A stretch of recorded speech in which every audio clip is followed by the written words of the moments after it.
Chapter 97. Sun Ijia could also tell that the third son of the Luo family was very good at painting, but he was lacking in color mixing. However, after seeing how Jingwan mixed colors, she realized that it wasn't that the third son of the Luo family couldn't mix colors, but that Jingwan was just as good at it as she was at growing flowers, making cosmetics, and making vases. She was simply too good at it. The third son of the Luo family was actually at the same level as most people who were good at painting, but when compared to Jingwan, he seemed to be a little lacking.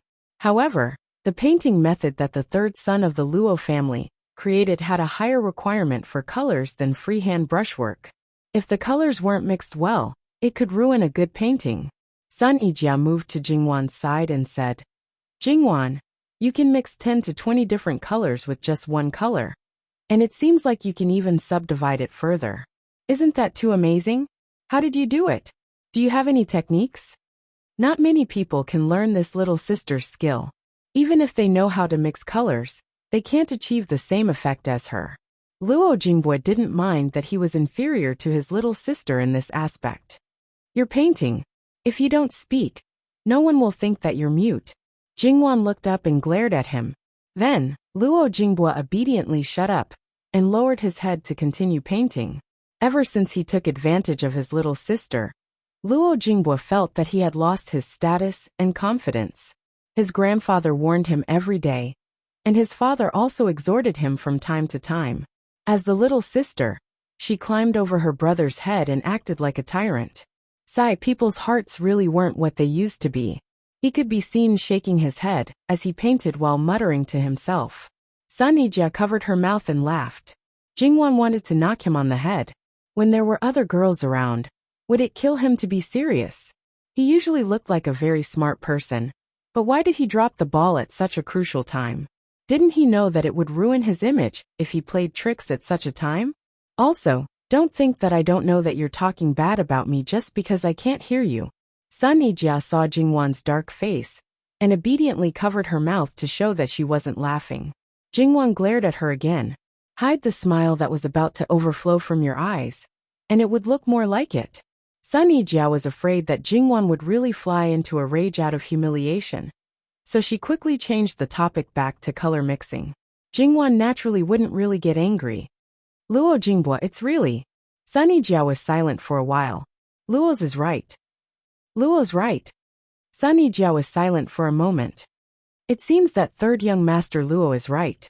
You really can't learn this skill. I'm afraid that you have to spend a long time to ponder over it and try it out yourself.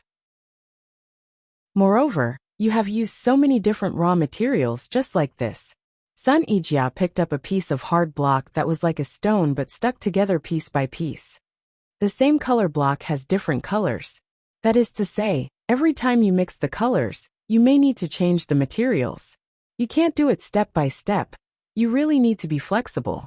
Actually, if you know some conventional primary color combinations, what color is mixed with what color is what color, over time, you'll be able to figure out some skills that belong to you. Jingwan then mixed the colors while telling Sun Ijia how to mix them.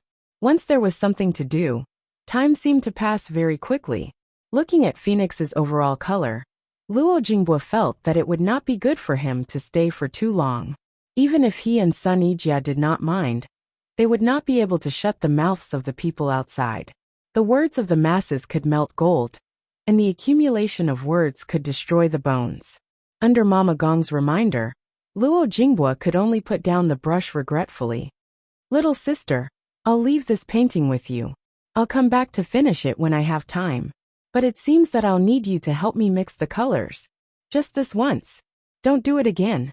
Go back and figure out how to mix the colors yourself. You can't always need my help when you paint in the future." "Yes, yes, yes." Luo Jingbua hurriedly agreed. He even clasped his hands in front of Jingwan to thank his little sister for her selfless help. Sun Ijia faintly looked at Luo Jingbua. Her eyes kept flashing. Then, she looked at Jingwan and calmed down. "Why don't I go back first? After all, I don't have anything serious to do." "Don't worry. My third older brother is like this. He gets anxious easily when he doesn't solve a problem. Once it's solved, he doesn't have to worry about anything. Don't be fooled by how enthusiastic he was just now. Right now, he can just leave this painting here and not care about it for half a month. Jingwon was definitely a member of the vanguard when it came to exposing her brother's shortcomings. Although Luo Jingbo was a little embarrassed, he didn't get angry. The truth was just as his little sister said. Then I'll go first. After bowing properly, he left in a carefree manner. He didn't look back at all. Little sister Wan, has your brother always been like this? Yes, he's always been heartless. How can you say that about your brother? Sun Yijia reached out and gently pinched her waist. Jingwon shrank back. It didn't hurt, but it was a little ticklish. Ah, what are you doing? He's my own brother. I didn't even say anything, but you're already protecting him. Sun Yijia didn't know if it was because she was angry, embarrassed, or guilty, but her face turned red. You really dare to say anything with that mouth of yours. She made a move to pinch her mouth again. Jingwon hurriedly dodged. The two of them laughed and played together again. When their young miss was happy, the servants were naturally happy as well. After the two of them left, Nurse Gong left two servant girls behind to help tidy up the study. Before the meticulous brushwork technique was spread out, every painting here, even if it was just a scrap, was very important and couldn't be lost. Sun Yijia stayed at Jingwon's place until late in the evening. She had no choice but to leave. Jingwon told her to bring the rouge and powder that she had prepared for her. Little sister Wan, I'm afraid I won't have a chance to come here in the future. Sun Yijia had a deep sense of loneliness. How good would it be if I could always be so carefree? It's just that, to me, this way of thinking is too extravagant. Big sister Jia, don't be like this. Perhaps things won't be that bad. Perhaps there will be a turn for the better. That's right. No matter how bad things are, I have to walk on with my head held high. With such an open-minded and tenacious little sister like you, if I, as your older sister, am too weak, wouldn't I be embarrassing you? Sun Yijia put away her loneliness and smiled. Don't worry. I definitely won't be half dead like I was when I met you. Big sister Jia, believe me. It will definitely get better. Little sister Wan. Sometimes your words make people feel that they will come true. Jingwon smiled noncommittally. Sun Yijia returned to Duke Ding's mansion somewhat absent-mindedly. Unexpectedly, Duchess Ding and Sun Yilin were waiting for her in her courtyard. Moreover, looking at her fifth brother, it seemed that he had not completely sobered up. What had happened this time? Little sister, do you already know? Sun Yilin saw that she was not in a good mood, and there was a hint of sadness between her brows. Before she could greet him, he spoke first. Mother, fifth brother, what do I know? Did something happen? Sun Yijia was puzzled. Duchess Ding got up and stepped forward. She hugged Sun Yijia and began to cry again. My poor daughter. Sun Yijia was stupefied. Her mother had never been a weak person. In the past 10 years, she had never seen her cry. However, during this period of time, her tears seemed to be free. That's right. A woman's world was only in the inner courtyard. Once it involved the outside world and the imperial court, no matter how strong a woman in the inner courtyard was, she would be helpless. Mother, don't cry. Tell me, what bad thing happened? It was Sun Yilin who gave her the answer directly. His Majesty issued a decree to marry Ruan Fangfei, the youngest daughter of the Grand Secretary, to Jin Qinwang as its Sifei. Sun Yijia flatly said oh, indicating that she understood. There was no more reaction. In Duchess Ding's view, Sun Yijia was a typical example of completely disheartened. She didn't care about anything anymore. Yijia, don't be like this. What should I do if you call your mother like this? Sun Yilin knew that his sister had not reached that step, but he was not clear about what she was thinking. Mother, don't cry. Little sister, Wan Fangfei is different from others. Her talent and beauty are first class. She entered Jin Qinwang Fu. Fifth brother, so what? Without her, can I establish myself in Jin Qinwang Fu? Therefore, whether it is her or someone else, the nature is the same. Moreover, His Majesty has already issued a decree, so there is no room to reverse it. Do what you should do. There is no need to worry about these things that are already destined. Sun Yijia waved her hand carelessly. Since she said so, Sun Yilin couldn't say anything. However, things that are destined might not necessarily be. Jin Qinhuang was always an uncertain factor. Although he said that he didn't want to marry his sister. Don't want to marry and don't marry were two different things. Who knew what he would do in the end? People who never acted according to common sense were the most troublesome. Mother, you go ahead. I have a few words to say to little sister. Sun Yilin opened his mouth and sent Duchess Ding away. With the brother and sister together, Duchess Ding naturally had nothing to worry about. After exhorting a few words, she left. What does fifth brother want to say to me? Sun Yijia sat down and poured a glass of water for herself. In fact, I just want to ask, did little sister encounter something in the Luo family? Or did you quarrel with Miss Luo because of me? If that's the case, little sister, you may be a bit reckless. Miss Luo did not do anything wrong in this matter. I don't want you to lose this rare confidant because of me. Sun Yijia held the cup and was lost in thought. Sun Yilin called her twice before she came back to her senses. With her like this, if she said that there was nothing wrong, no one would believe it. Sun Yilin's eyes showed concern. Fifth brother, there's nothing wrong. Wan Mimi and I are very good. Then, why are you in low spirits and seem to have a lot on your mind? Sun Yijia was silent. Is there anything else that you can't say to fifth brother? Sun Yijia suddenly couldn't help but shed tears. This time, Sun Yilin was really shocked. She cried when she complained about their mother after she was injured. After that, even when she was bestowed a marriage, even when she returned to the Fu, she didn't shed a single tear in the face of many people's ridicule. Little sister, don't cry. What happened? Tell fifth brother. Fifth brother will help you find a way. Sun Yijia wiped away her tears. On the eve of my wedding, I suddenly realized that I might have fallen in love with a man. But that person isn't the one I'm going to marry. Sun Yilin was stunned. He didn't think that it would be like this. He had always thought that his little sister had a cold personality and high standards. So she didn't take a fancy to any of the outstanding young masters in the capital. It should be known that other girls had their first awakening of love at the age of 12 or 13, or even earlier. But she didn't blush when she saw Prince Kong, even though she knew that she had secretly reached an agreement to be Prince Kang's consort. Who? The third young master of the Luo family, Wan Mimi's older brother. It was another unexpected answer. After the trip to White Dragon Temple, Sun Yilin was naturally no stranger to Luo Jinghua. He was indeed a person with a completely different temperament from them. Perhaps there was a reason why his little sister fell in love with him. It turned out that she never had high standards. Instead, she yearned for a simple and ordinary life. She admired people who were simple, but had a good temperament. Little sister, don't be anxious. Your marriage might take a turn for the better. Wait. Fifth brother, you don't blame me. Why should I blame you? It's already impossible between me and Luo Gunyang. Don't tell me that you're not allowed to admire the Luo family's men? Other than Luo Shangshu, the other members of the Luo family might not have much achievements. But in terms of family style, the Luo family was something that many large families couldn't reach. Before, he didn't pay attention and didn't know. But after paying attention, he found out that in the entire capital, there were actually very few middle and lower level officials who were willing to marry their daughters into the Luo family. And Luo Jinghua just happened to be the most popular one. So many people have taken a fancy to him. It shows that he's really not bad. It's understandable that little sister would take a fancy to him. Sun Yijia was somewhat bashful, but with some hope. Fifth brother, you said that there might be a turn for the better. How likely is it? Sun Yilin looked at her appearance. Even if she didn't care very much, that Luo Jinghua should have made her more or less interested. Apologies, little sister, I didn't know.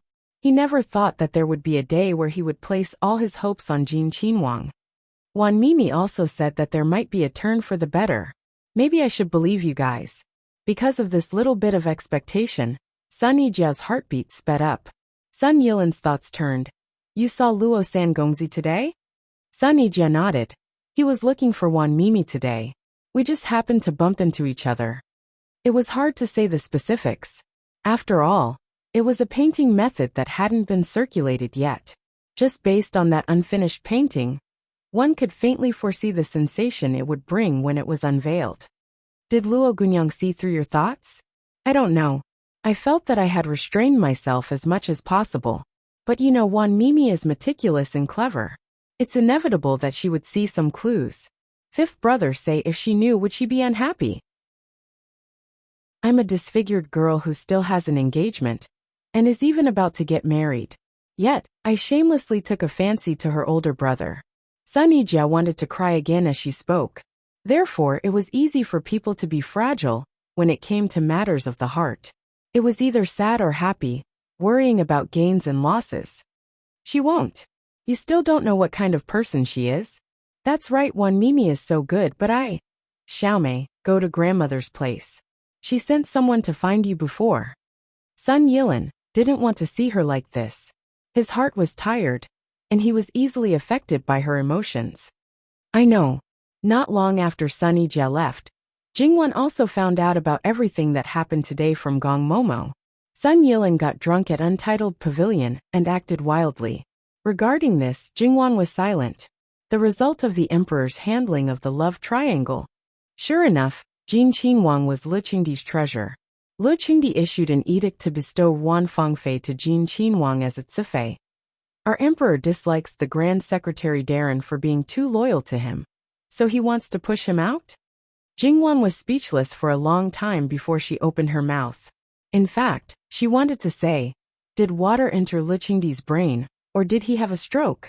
Gong Momo knew that this matter was most likely related to the imperial Gui Fei Nyang and Jin Qinhuang. But she didn't know the specifics. At that time, she was actually just a small palace made without any power or influence. She was only around 10 years old, and offended someone not long after entering the palace. Because she knew some martial arts and didn't know the dangers of the palace, she acted ruthlessly in anger. As a result, she suffered from retaliation. If it wasn't for the imperial Gui Fei Nyang saving her, she would have died in a dry well. However, she didn't know if there was a problem at the imperial Gui Fei's side at that time.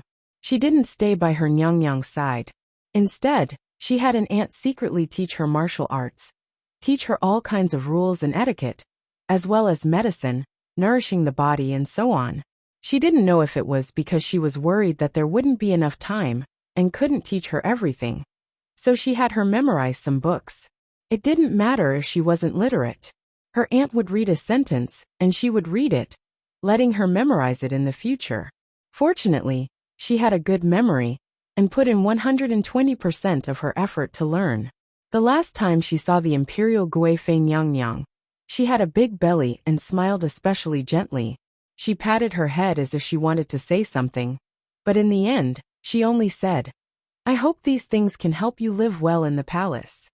Then the next day, the bad news of the imperial Gui Fei Nyang's death came. It was also because everything was done in secret that she wasn't purged after the imperial Gui Fei Nyang's death.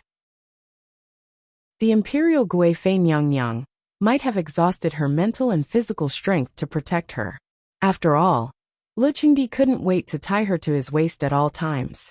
Nanny Gong didn't know how the imperial Gui Fei died, but she knew it was definitely not a postpartum hemorrhage. Nanny Gong gritted her teeth. She didn't want to find out the truth on impulse and avenge the imperial Gui Fei, because she knew very well that she was alone and couldn't do anything. She would die in vain. She wasn't afraid of death, but she thought that she hadn't repaid the imperial Gui Fei for saving her life.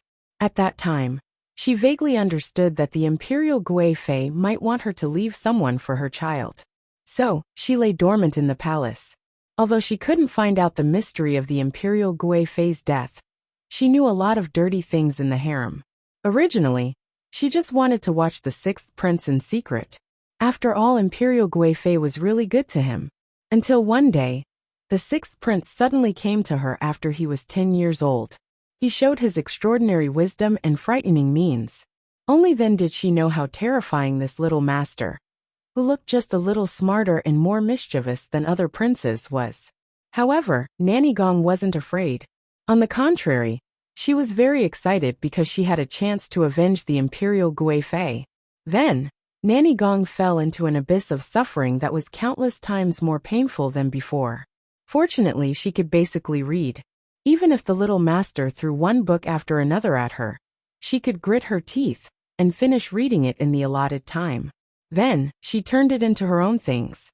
Her martial arts didn't deteriorate during these years. This kind of life lasted for 6 years. The little master grew from a 10-year-old boy to a 16-year-old boy. From an androgynous boy, he was so beautiful that people couldn't take their eyes off him. Then he gradually showed the heroic bearing of a man. He was conferred the title of king and opened his residence. He only used a small trick to make these people follow him out of the palace. After another 4 years, he transformed into a real man. He was handsome, and the most handsome man in the capital. However, his temperament and some of his actions were really hard to agree with. From a little devil to a devil incarnate, and then gradually to a living king of hell, his temperament became more and more unpredictable. He was cold and ruthless. His only gentleness was given to a little girl who was thousands of miles away. It was hard to understand why he would care about a little girl who he had never seen before. However, he himself was a mystery, so there was no need to investigate too much. Her second master asked her to change her identity when he was 20 years old to serve his third master. She changed from a secret guard to a nanny. However, this didn't matter to her. However, she couldn't tell the girl about these things. As for whether the living king of hell would explain it to the girl in the future, it was up to him. She was just a servant and had no right to interfere. When Li Hongyuan received the imperial edict, his face didn't look very good. Although in his plan, he was prepared to make Yuan Fengfei his quasi-concubine. The change was consistent with his plan, but it was not the result of his control. It was inevitable that he was unhappy. However, his father's decision was not absolutely unexpected. Those who didn't know the truth were wondering if Li Qingdi had any deep meaning in doing so. As for those who knew the truth, he had no deep meaning. Wasn't it because he gave his son a disfigured princess and felt that the best compensation was to give him a beautiful and perfect woman? In the whole capital, among the unmarried girls, Yuan Ruizhong's youngest legitimate daughter was the most suitable. Therefore, he made the imperial edict without saying anything or asking for anyone's opinion. If he was in his normal state, how could he make such an imperial edict? Didn't he see the things prepared to compensate Li Hongyuan a few days ago? Even if they were priceless, they were still inanimate objects. He had never mentioned a beautiful woman. After these 2 days, he was afraid that he would beat his chest and stamp his feet in regret. As the Grand Secretary of the Cabinet, Yuan Ruizhong belonged to the neutral faction, but he was also loyal to the emperor. His loyalty was always to the emperor. Now, Emperor Li Qingdi gave his beloved daughter to a bastard prince and a concubine. To put it bluntly, she was just a concubine. Emperor Li Qingdi, how dissatisfied were you with him to do such a thing? Those few who knew the truth were imagining how guilty Li Qingdi would be when Elder Yuan questioned Li Qingdi in 2 days. Elder Yuan was his real right-hand man and a trusted minister. He was not like Duke Ding, who would be killed if he could be killed. Li Qingdi might even hope that his bastard son would do it again, so that he could pretend to be helpless, lose his dignity, and withdraw the imperial edict. However, in the eyes of the world, Li's chances of becoming an emperor were very slim. Li Hongyuan was originally a man who loved beauties. He did not make a move on those noble ladies, because he still had some misgivings in his heart. Now that he could legitimately have such a great beauty with a noble status and outstanding talent, he would be a fool to give up. Yes, Li Hongyuan also asked himself how stupid he was to give up so many beauties and wholeheartedly hang himself on a crooked tree called Luo Jingwan. But there was no other way.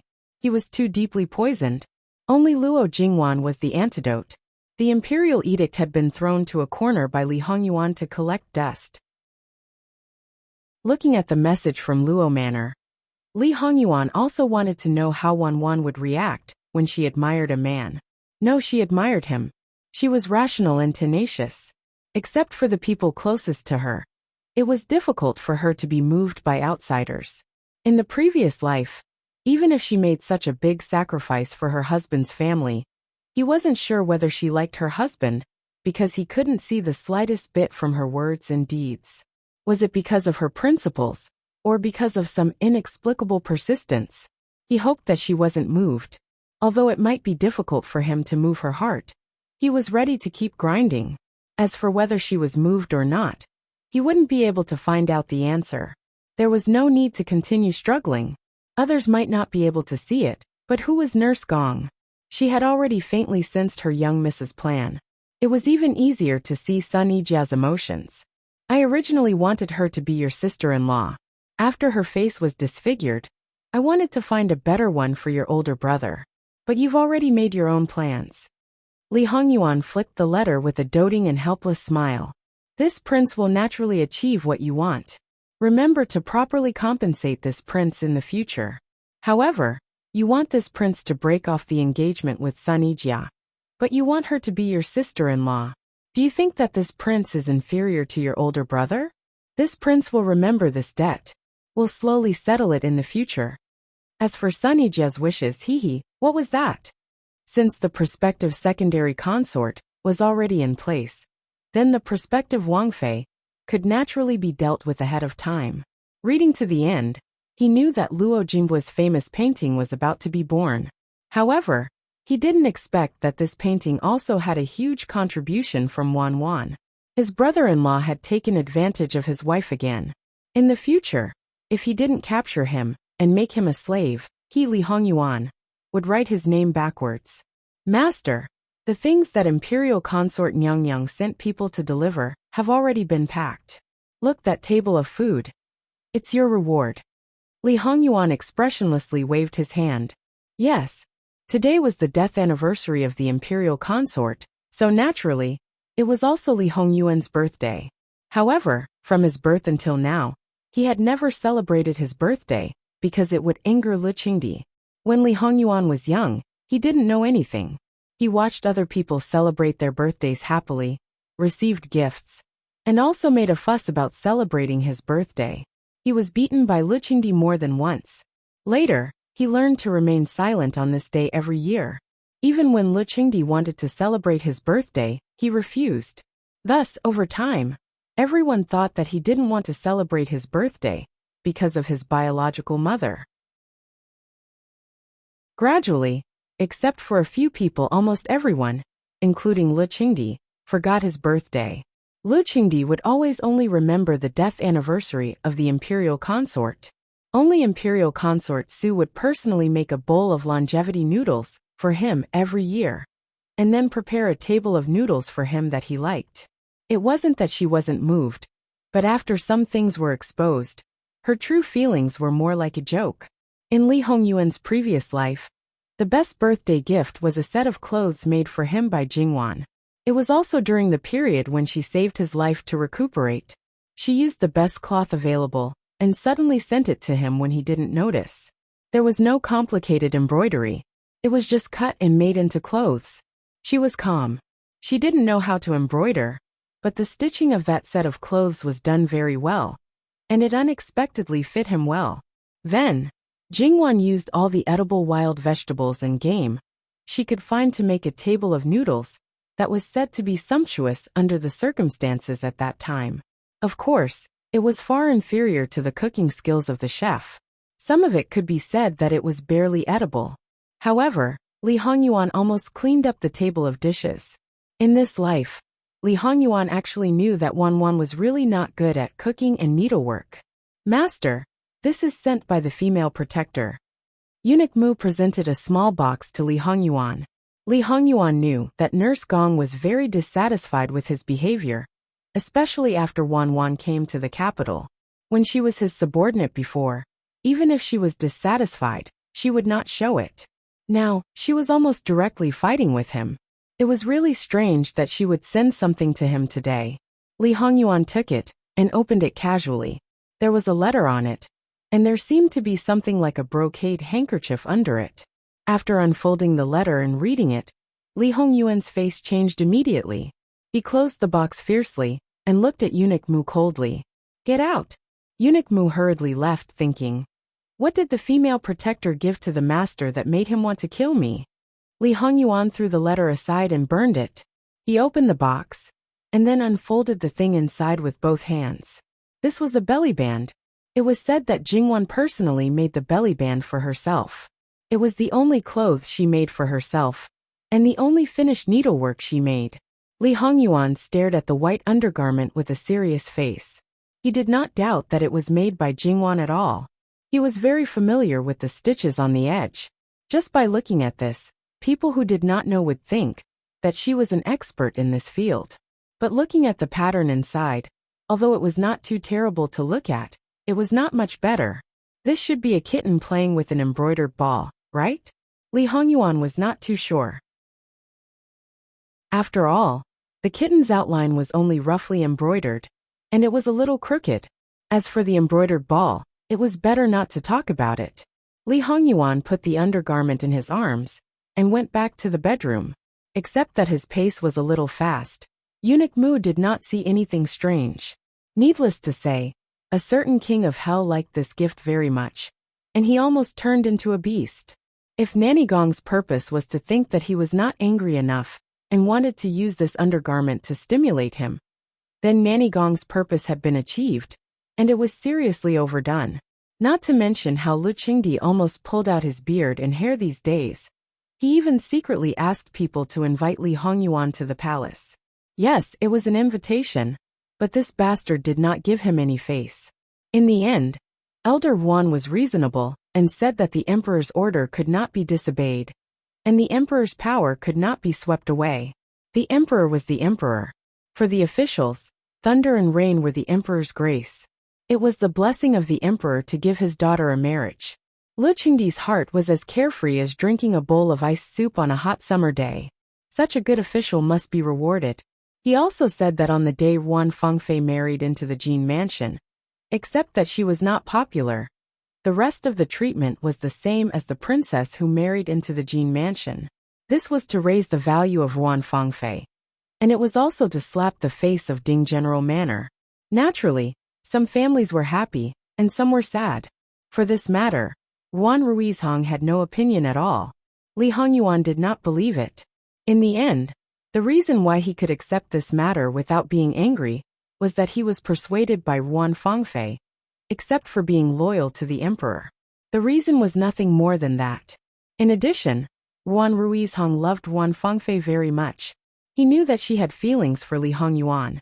In addition, things had come to this point, so he could only help her.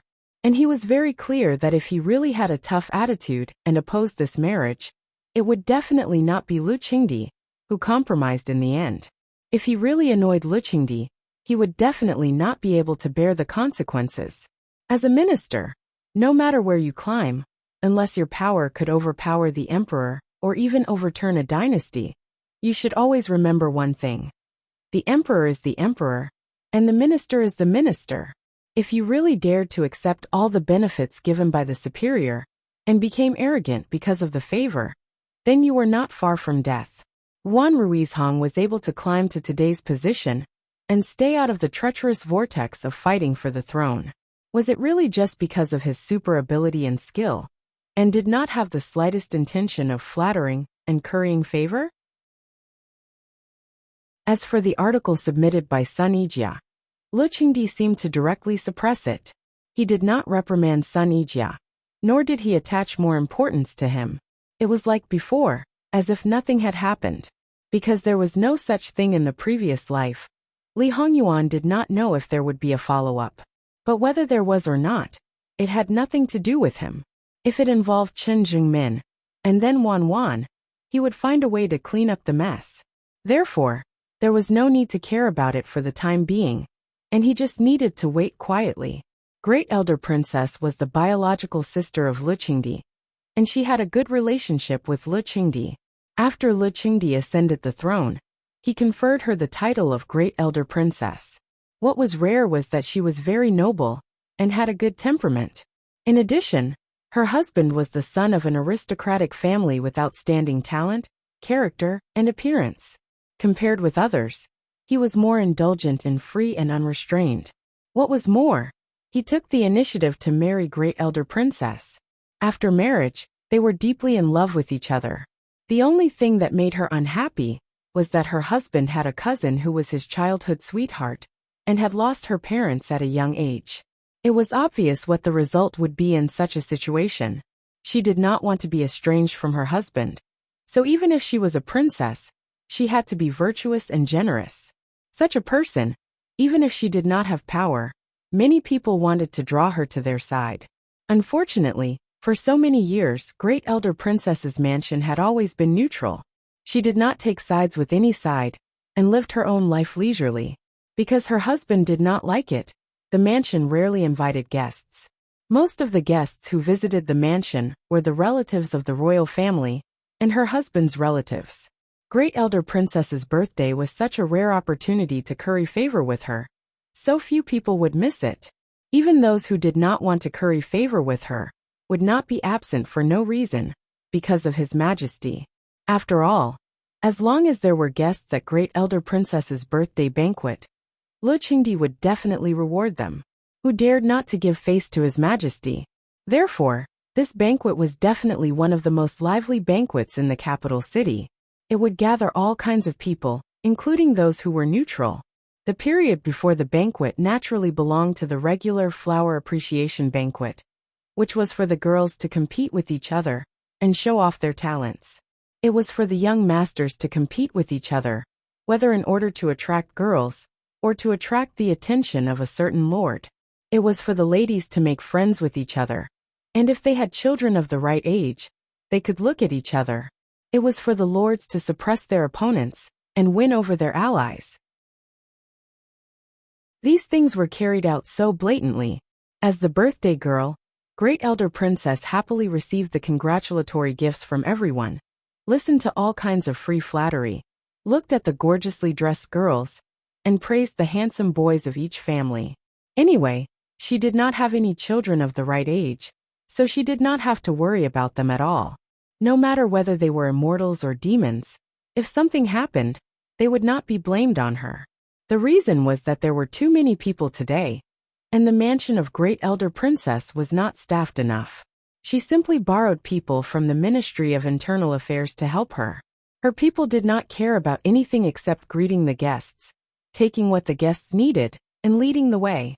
As for the girls of the Luo family, as long as they were over 10 years old, including the Luo Jingying who was getting closer and closer to the wedding, Madame Luo allowed them to come out together to see the world. However, she repeatedly told them that because there were too many people, they must stay with their sisters, and were not allowed to walk around without permission. Madame Luo naturally agreed to her words. Although people from all walks of life gathered in Great Elder Princess's mansion, those who were not of high status were not even qualified to step over the threshold. Naturally, the children and grandchildren of the Luo family naturally needed the guidance of elders who could handle the situation. To be honest, before Madame Luo came to the capital city, even Madame Wang was not qualified to bring the younger generation to Great Elder Princess's mansion. In the past, at most Luo Peishan brought his children and grandchildren who were willing to come, while the people in the harem could only look at the sea and sigh. Therefore, not to mention Jingwan, it was the first time for the other girls to come here, and they all looked a little excited. Luo Jingying was no longer mature and prudent, and Luo Jingying was no longer simple and elegant. Even for Luo Jingyu, Jingwan gave her a full set of beautiful and valuable jewelry. After knowing that she did not have suitable jewelry to match her clothes, she also gave her a few sets of clothes that she had not worn before. After all, she was only 1 year younger than Jingwan, and the clothes only needed a little modification to fit her.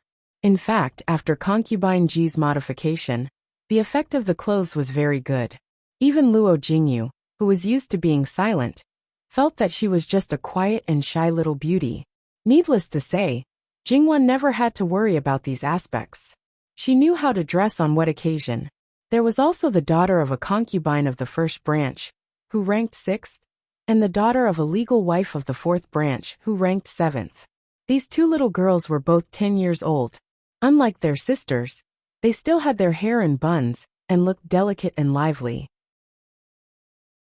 Old Madame Luo was very satisfied with her delicate granddaughter and couldn't stop smiling. When they arrived at Great Elder Princess's mansion, because there were too many people, the people who greeted them were also from the Ministry of Internal Affairs. They went directly to Great Elder Princess to wish her a happy birthday, and then the male and female guests went separately. Because Madame Luo and Great Elder Princess were not friends, naturally, she did not stay long. After all, there was a big age gap between them. https://www.bicken.com/11/11807/6652982. HTML. Please click here to report.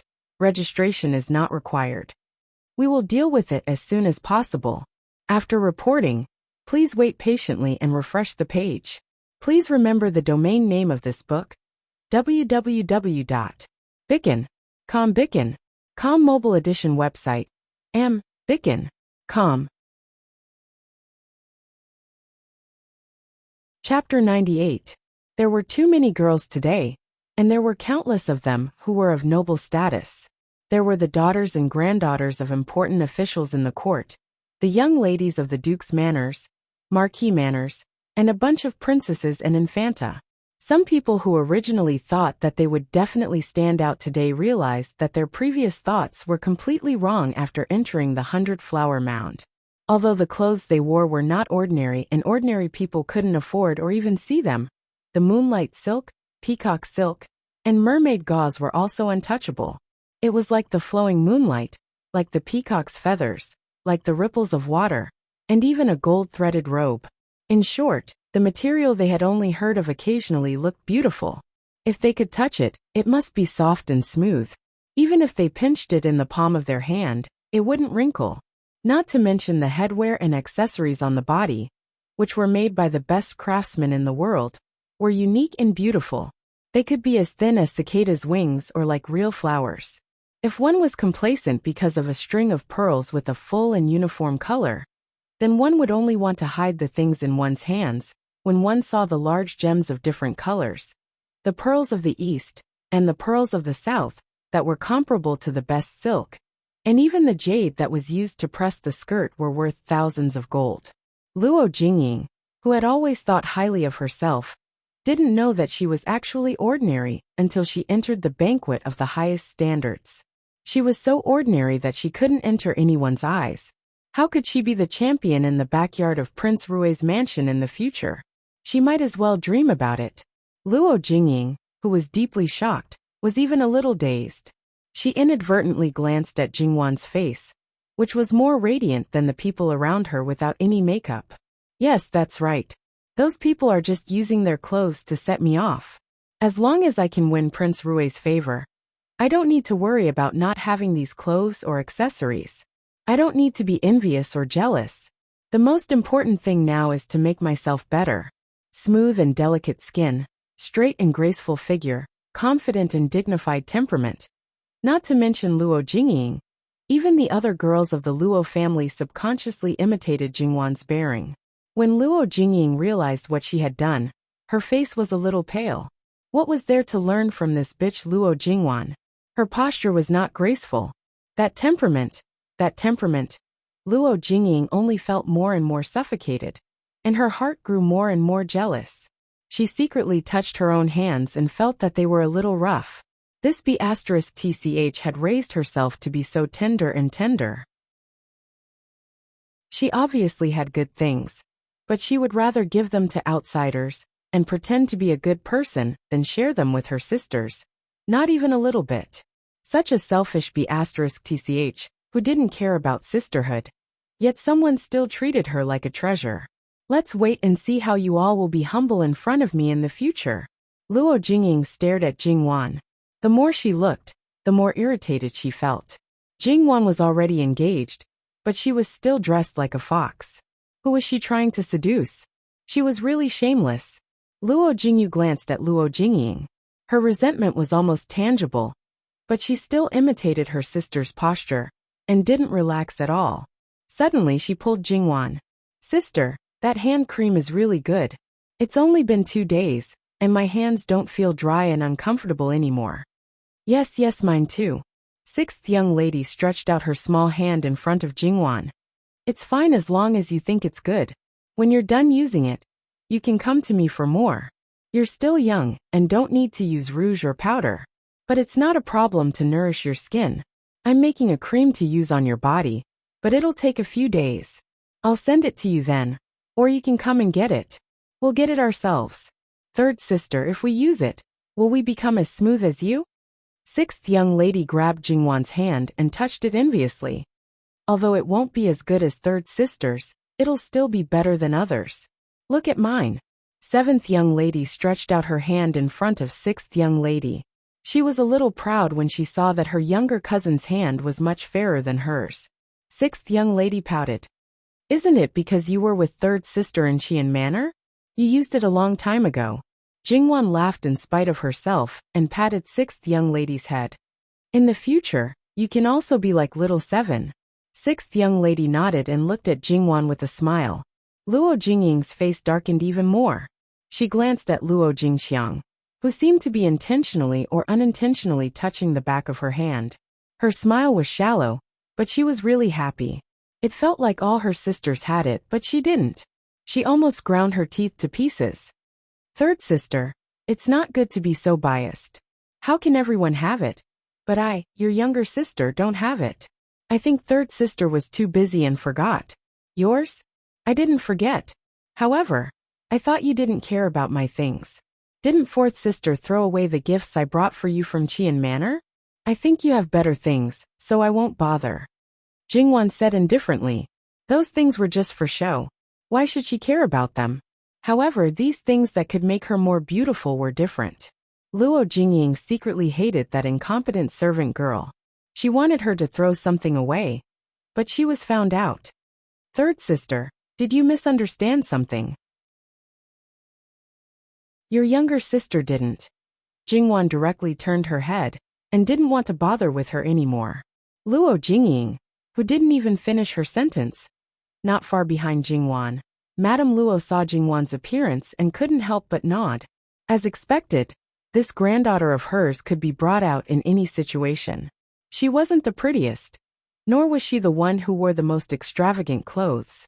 However, from the outside, she was definitely the one who stood out in a large circle. Others said that the more people there were, the more one would disappear from the crowd.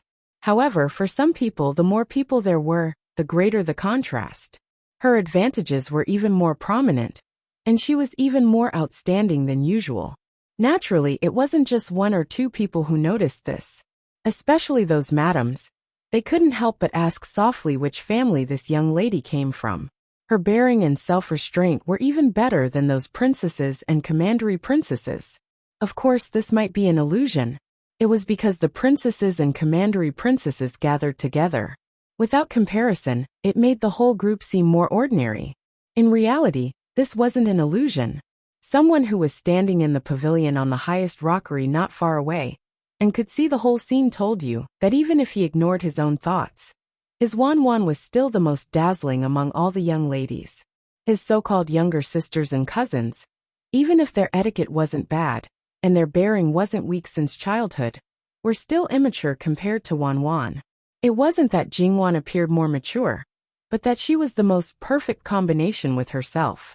If she were to change her clothes, she would definitely be able to suppress the crowd. Li Hongyuan narrowed his eyes. Why did he feel that even if Wan was to wear the clothes of a prince's consort now, she would still be able to suppress her steadily and not be inferior to the other prince's consorts? Even if she was a middle-aged woman, she could still be dignified and graceful. Even if she was an old woman, she could still be wise and steady, and she could take charge of the whole family and even the whole world. She was only 14 years old, but he seemed to be able to see her white hair. How incredible it was. The current her seemed to be able to adapt to the role of a person of any age. Because of his own uniqueness, Li Hongyuan began to suspect Jingwan's origin. An old monster who had experienced the vicissitudes of life? No, it shouldn't be. If she really reached that level, when she regained her youth, it would definitely be very strange. Wan only looked calmer than her peers, like a gentle and considerate elder sister. She didn't have the airs of an elder in her youth. She also had the emotions that belonged to her age. If his guess was correct, then Wan's original age shouldn't be too old. She had an extraordinary background and encountered a major accident, so she grew up quickly. However, this accident didn't make her feel resentful. Instead, She became tenacious and indomitable. She turned all the wind, frost, rain, and snow into a whetstone, polishing herself into the most exquisite piece of jade, blooming with brilliance. She probably had a wise elder like Madame Luo by her side, so she could have the ability to control everything, even if it was just her appearance. Of course, he couldn't rule out the possibility that she was influenced by Madame Luo. However, a person whose nature had already been shaped was actually very difficult to be influenced. He himself was the best example. He was very sure that the current Wanwan was still the person in his previous life. He had reason to suspect that she was a person with an extraordinary origin at that time. After all, the Luo family was a simple and peaceful place. What reason would there be to raise such a woman?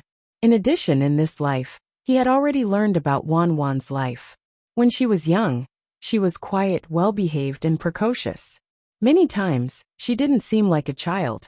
As she grew older, this disharmony slowly disappeared. Until now, if he didn't carefully experience it, it basically matched her age. Then the current her was approaching her real age. Then it was very obvious that she didn't come in halfway. She was the third daughter of the Luo family from the beginning. There was no other Luo Jingwan. Only by connecting all these together could he explain some of the small doubts that appeared in Wanwan's body. Fine brushwork had never appeared in history, so Wanwan's origin was worth thinking about. She shouldn't be like him, reborn in his body. Perhaps she was reincarnated in the Luo family with the memories of her previous life? Li Hongyuan reached out to cover his eyes. Although this was only his guess, it was very likely. Li Hongyuan suddenly laughed neurotically. Hey, Wanwan, you should be mine. We are simply a match made in heaven. No matter if you are an old monster or a young lady in her prime. No matter if you are a god or a demon. Even if you are a man, since I, Li Hongyuan, have taken a fancy to you, you can forget about escaping in this lifetime. As for the secrets on your body, it doesn't matter. This prince will slowly unearth them, peel them off layer by layer, and reveal your softest and most delicate appearance, haha. He licked his lips and laughed sinisterly. Jingwan suddenly quivered a little. Why did she have the inexplicable illusion that she was being targeted by a beast? She couldn't help but raise her head and look around. There didn't seem to be anything special. Wang Shi couldn't help but sigh. Mother, you are still the best at teaching people. She was also a little jealous in her heart. Her eldest sister had been raised by her before. But why wasn't she trained to be so outstanding? Although Madame Luo was happy, she said, I can't take credit for this. When I raised Wanwan, I think I pampered her more. She is now like this, and it is all because of me. Sometimes I find it strange.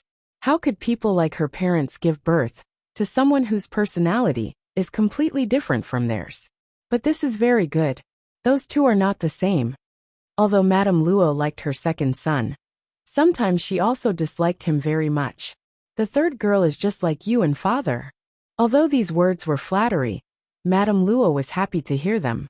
Many of them knew Wang Shi, so Madame Luo's identity was self-evident. They all heard that she had just entered the capital not long ago. The girls around her seemed to be the other girls of the Luo family. Some of them were moved and couldn't help but approach her. First, they wanted to make friends with her. After they got a little closer, they naturally talked about their children's marriage. How about your third daughter? She doesn't look very old. Madame Luo smiled. She just got engaged a few days ago. Oh, didn't you just enter the capital not long ago? Why did you get engaged so quickly? Did you say it long ago? No, we only talked about it after we entered the capital. Which noble family's young master is he from? He must be a first-class outstanding man. Even if you are uneasy, you don't have to be so anxious, right? Madame Luo's smile faded a little. In the eyes of the world, getting engaged so quickly meant that the other party's identity must be prominent. If they were too slow, she was afraid that he would be snatched away. He's not from a noble family. He's my maternal grandnephew. He's just a graduate. My brother also resigned a few years ago and returned to his hometown. The woman was obviously surprised, and many of the people around her were more or less the same. Then her gaze fell on Jingwan. Looking at such a good girl, could it be that she had some hidden illness? Otherwise, why would she choose such a person to get engaged to? Or was it that this girl looked good, but was actually not liked by Madame Luo? Or was it that Madame Luo was already so old, but still thought of her maternal family, and wanted to stuff all the good things back to her maternal family? In such a short time, they came up with dozens of different versions in their minds, but none of them matched Madame Luo's original intention. Who was Madame Luo? How could she not understand what they were thinking? Our family's third daughter is a simple-minded person. She definitely won't be comfortable in a place that is too complicated. For her, instead of living a life of luxury and wealth, it's better to be simple and ordinary. As her grandmother, I don't expect her to bring anything to the family. As long as she has a good life, her parents-in-law treat her well, her husband treats her well, and there isn't a bunch of messy and troublesome things, it's enough. Madame Luo's words made the people around her feel a little awkward. Her words seemed to be calm, and it seemed like she was just talking about her own daughter. But for people like them who kept talking about noble families, it was even a little hurtful. To put it bluntly, she was saying that people like them who only thought about benefits and didn't consider whether their own daughter was really happy were simply unworthy of being a mother. There was nothing wrong with Madame Luo's words. Even if they understood some of her actual meaning, they couldn't flare up. They could only walk to the side with an embarrassed expression. And those who felt that Madame Luo was right couldn't help but come forward and ask Madame Luo for advice on raising children. Although she said that she didn't want to take credit, such a slender and elegant girl was right there. Who would believe her? They asked some things, and Madame Luo wasn't stingy. In fact, there was nothing to hide about those things, but more importantly, it was about Jingwan herself. At this time, she also had the same mentality as those elders who liked to show off their children. Besides, she didn't exaggerate or deliberately raise Jingwan's status. There was no need for that. Ah, is your daughter really that good at raising flowers and plants? That's right. That girl doesn't have any other hobbies other than those flowers and plants. Her grandfather covets the flowers that she raises, but he doesn't dare to move them himself. He's afraid that he'll accidentally spoil them, and it'll be heartbreaking. Our child also likes flowers and plants, but she's a ruthless flower. Every time she raises it, it dies. Then there must be something that you didn't notice. Our girl is very casual with those precious and famous things, and the quality of those things is very good. According to her, she has paid attention to what she should pay attention to, so there's no need to be so careful. If you want to say, it's because your girl is spiritual, and the flowers and plants she raises are spiritual. These words made Madame Luo couldn't help but laugh. Luo Jingying saw that Jingwan took care of the other sisters, and even Luo Jingxiang said a few words to her, but ignored her own existence. Her heart, which had originally calmed down because of many reasons these days, began to burn again. She clamored to destroy her. As long as she didn't exist, no one would block her path. She slowly raised her hand and grabbed Luo Jingxiang's fragile neck, fiercely and forcefully. Fourth older sister, what are you doing? Luo Jingyu grabbed Luo Jingying's hand. With such a strong hatred, it wasn't impossible for her to suddenly go crazy and do something stupid. Luo Jingying was pulled back to reality by her, and realized that she had lost control of herself. However, other than Luo Jingyu, that little b***tch, probably no one else noticed. She hurriedly restrained herself, and pulled her hand back. Older sister also wanted to ask why fifth younger sister was pulling me. Jingwan didn't need to look back to know that Luo Jingying might have done something good, to pull Luo Jingyu to her side. Little sister Wan. Sun Yijia's voice sounded from the side. Jingwan looked in the direction of the voice, and saw Sun Yijia walking toward her. Sun Yijia was a little unfamiliar to her. She said this because she was exactly the same as what the rumors said about her, cold and aloof. Even when she was dressed, she vaguely had this bias. Although she was wearing a veil, it didn't detract from her aura. On the contrary, it added a hint of mystery to her. It made people want to spy on her, and make them want to get close to her even more. It was almost impossible to find any similarities between the person who was familiar with Jingwan and Sun Yijia. Sun Yijia walked over and waved her hand in front of her eyes. She raised her eyebrows and smiled. Why are you in a daze? You don't recognize me?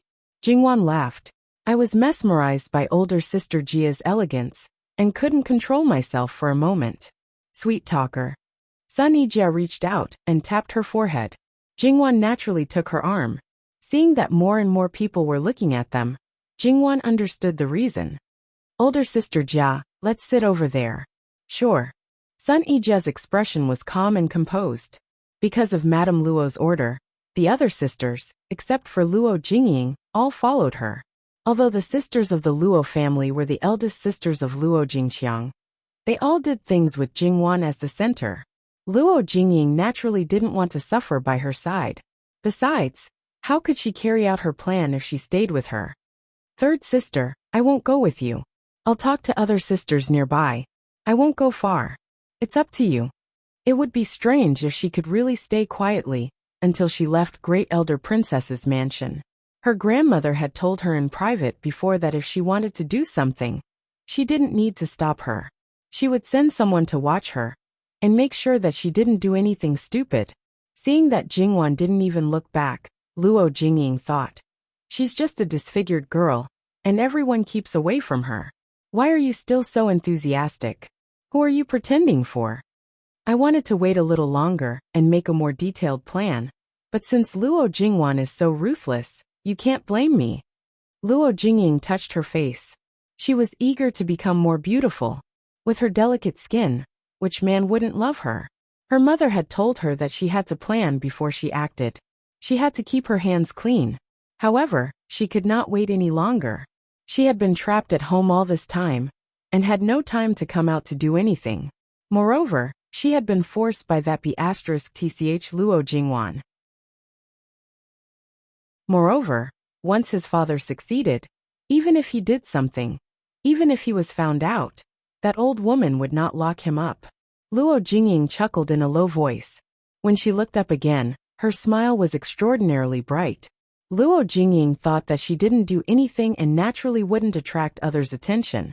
Unfortunately, sixth brother, why are you here alone? What are you looking at? Li Hongming stepped into the pavilion and asked with a smile. The scenery here is excellent. What do you think I'm looking at? Li Hongming walked to his side and glanced down. At a glance, he found Wan Fengfei sitting with several princesses and infanta. Wan Fengfei's beauty was unmatched by others, and her bearing was also first class. Therefore, he showed an ambiguous smile that all men understood. You'll soon have this beauty in your arms. Sixth brother, you don't have to be anxious. Ben Wang isn't anxious at all. There was only one person he was anxious to have in his arms. That's true. Sixth brother will never lack beauties at your side. Naturally, you're not anxious. However, this one is different. Sixth brother should treat her a little better. It's also good for you. Besides, it's a pity to let down such a beauty. He hadn't made a move on Wan Fengfei and had her take the initiative to approach Li Hongyuan, but Fu Huang had already interfered. According to Li Hongyuan's character, perhaps he could also play 7 days of favor with his legitimate woman. Then, he would probably completely offend the Grand Secretary. If he still wanted to use this marriage to climb up the social ladder, he was dreaming. Therefore, Li Hongming couldn't help but remind him, hoping that he would cooperate a little. Since you're so protective of the fairer sex, Ben Wang will give her to you. Laolu, Li Hongming shouted in a low voice. However, when he saw Li Hongyuan's somewhat gloomy expression, he hurriedly eased his tone. How can you say such nonsense? That's your quasi-si-fei. What if other people hear? Li Hongyuan sneered. What are you pretending for? If you can really drag Wan Fengfei to your Hoyuan, you'll go crazy with joy. From this position, he couldn't see Wan anymore. It was blocked by the flowers and trees. Li Hongyuan turned and left the pavilion going down the rockery. Li Hongming took 2 deep breaths, warning himself not to lower himself to his level. It seemed that Wan Fengfei couldn't tie him down. If he also caused trouble, it wouldn't be so easy to clean up. It seemed that he had to let Mu Fei come out and persuade him. Li Hongming wasn't in a hurry to leave. He looked down again, his gaze moving to other places. As expected, he saw Luo Jingying. Her father had already come looking for him. Although he only said that he was compensating for the colored glass lamp. If he said that he didn't have any other intentions, Li Hongyuan would have lived in vain. This girl was barely passable. It wasn't impossible to take her into the Hoyuan. Let's wait and see what her father wanted to do, or how far he could go. It was right next to the flowering shrubs. The embroidered stools were scattered, so she could sit anywhere she wanted. Older sister Jia, you're the only girl in your fu? Jingwan asked. No, there are several female cousins. As for my concubine-born younger sister, they've all been grounded by my mother. I don't like to be with them, so I came to find you. Speaking of which, it's because you're here. Otherwise, I probably wouldn't have come. Because of fifth brother's words, she still had a glimmer of hope. As long as she didn't get married, she might be able to wait one more day with hope. Then, for this close friend who might become her sister-in-law in the future, she naturally had to flatter more. Jingwan nodded and didn't continue to ask. That was the family affair of Ding General Manor, so she began to chat about nothing. Third sister, there's someone on the flower terrace over there. Luo Qi reached out to pull Jingwan and pointed to the center of the lake. In Great Elder Princess's mansion, the huge lake, which was shaped like a crescent moon, was also very unique. It almost spanned the entire front and backyard of the mansion. Winding corridors on the lake crisscrossed, and there were some exquisite and unique pavilions near or far away. Moreover, they were not regular, but had a unique shape and style. Inside the crescent moon was a big garden. There was a corridor every 5 steps, and a scenery every 10 steps. The rockery was rugged, and flowers and trees were scattered. In another courtyard, there was a huge ancient tree leaning to the lake, and some of its branches even went into the water. The bottom of the tree's intertwined roots reminded Jingwan of the mangrove forest. Although the outside of the crescent moon was not so complicated, the layout was also carefully arranged, which looked pleasing to the eye. Both male and female guests could be arranged in different areas near the lake. There was a certain distance between each other, which formed a barrier between men and women. However, they were not out of reach, so it was not interesting to hide them so tightly. As female guests, they were naturally arranged in the crescent moon, near the inner courtyard. Although there was no deliberate arrangement of seniority, it was generally clear that the closer to the outer courtyard, the more distinguished the guests were. For example, the princess consort, the princess consort, the princess consort, the princess consort who was of the same generation, or even higher than Le Qingdi, the princess consort of the other married princesses, and the princess consort of the princes. For married women, the older they were, the smaller the range of activities would be. As for unmarried girls, they were more casual. As long as they were not too close to the nobles, it was not a problem for them to pay respect to them at a close distance. If they were really brave, it was also not a problem for them to show their talents near them. As for the male guests, they were almost arranged in the same way. It was said that these were all Great Elder Princess's ideas. More people should feel that it was novel, while the few who felt that it was improper could only keep it in their hearts, and did not dare to blame Great Elder Princess. The flower terrace in the center of the crescent moon was on the side close to the female guests, which was the closest to those noble women. Although it was called a flower terrace, it was really a flower terrace. The whole shape was like a blooming lotus, and the decorations on it were all kinds of flowers. This flower terrace looks good. I wonder whose idea it is. Jingwan said. It should be Prince Consort Jiang, Prince Consort of Great Elder Princess. People say that Prince Consort Jiang is a very temperamental person. Sun Yijia said, leaned close to Jingwan and lowered her voice. In fact, many people speculate that the arrangement of the flower banquet was also made by Prince Consort Jiang, but Great Elder Princess was not responsible for it. Jingwan nodded. It was understandable. If it was the Prince Consort, those old pedantic people who were not satisfied with the arrangement would accuse him of being rude and unruly. But Great Elder Princess was different. On the one hand, she was a woman, and on the other hand, she had Lu Qingdi to back her up. Third sister, I want to go over and have a look. It's too far from here, and I can't see clearly, Luo Qi said to Jingwan with eagerness. When she was in Qian Mansion, she only had one elder sister, Jingwan. Jingwan was good, so she was naturally close to her. Okay, you all can go. But you must let the maids and older female servants follow you. Don't get separated. Also stay away from the lake. I'll go with you. I can keep an eye on them. Luo Jingxiang took the initiative to say. Okay. Jingwan nodded. But second sister, you don't have to only care about them. You can also have fun. Luo Jingxiang couldn't help laughing. You call me sister. Don't worry about them. Sun Yijia also felt that sister Wan often took care of them as her younger sisters. Sun Yijia, like Jingwan, was not interested in the bustle over there. She had seen so many of these scenes that it was not new to her. Moreover, on such an occasion, it was hard to see a talent show that could really make people applaud. Because they didn't join in the bustle. They didn't know that the girl on the flower terrace didn't go there voluntarily. She did it because of a small game. A small game from the little girl Wang Zhuyao. This little girl was also the youngest child in Great Elder Princess's mansion. Probably influenced by her father, she came up with some clever ideas from time to time. She had asked someone to get the guest list from her princess mother and engraved the names of the sisters of each family on the wooden pieces. Of course, it was not the names of the sisters, but the order of the sisters was similar to third Miss Luo. Now that all the guests had arrived, she took out the wooden pieces of those who didn't come.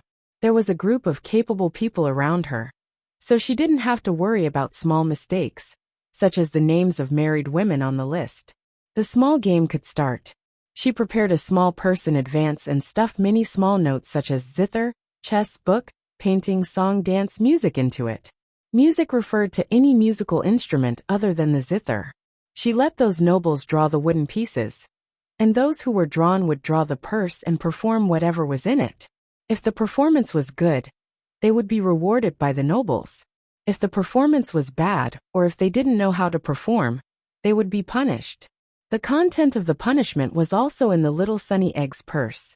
It wouldn't be too overboard, but there were some that might make people lose their manners. Under the eyes of so many nobles, once they lost their manners, they would definitely lose all face and become the subject of ridicule. When children came up with these punishments, it might be for fun. However, it didn't exclude people with ulterior motives. After all, the little Sunny Egg had already done it. She might have added some things to it if she casually added some words. The more they played, the more lively it became. Naturally, there would be people who made a fool of themselves, and people who would be rewarded. Those who were luckier would be done after drinking a small cup. Those who were unlucky would jump a few times on the spot, causing their dresses to flip up. They were so embarrassed that they wanted to die. Those who were unlucky would naturally be grinning from ear to ear. Gradually, more and more people were attracted. Even if one was sitting in the corner, it was hard not to be affected. Third young Miss Luo. Jingwan faintly heard someone calling her. She raised her head and saw that the surrounding people had dispersed. A group of people was walking over with a young lady in the lead. There was no need to say who it was. The two of them stood up. Greetings, Wangzhu. There's no need to be so polite. Your older sister Yijia? Wangzhu Yao pointed at Sun Yijia. Yes, I am. Why is older sister Yijia wearing a veil? Yu Yao tilted her head and asked curiously.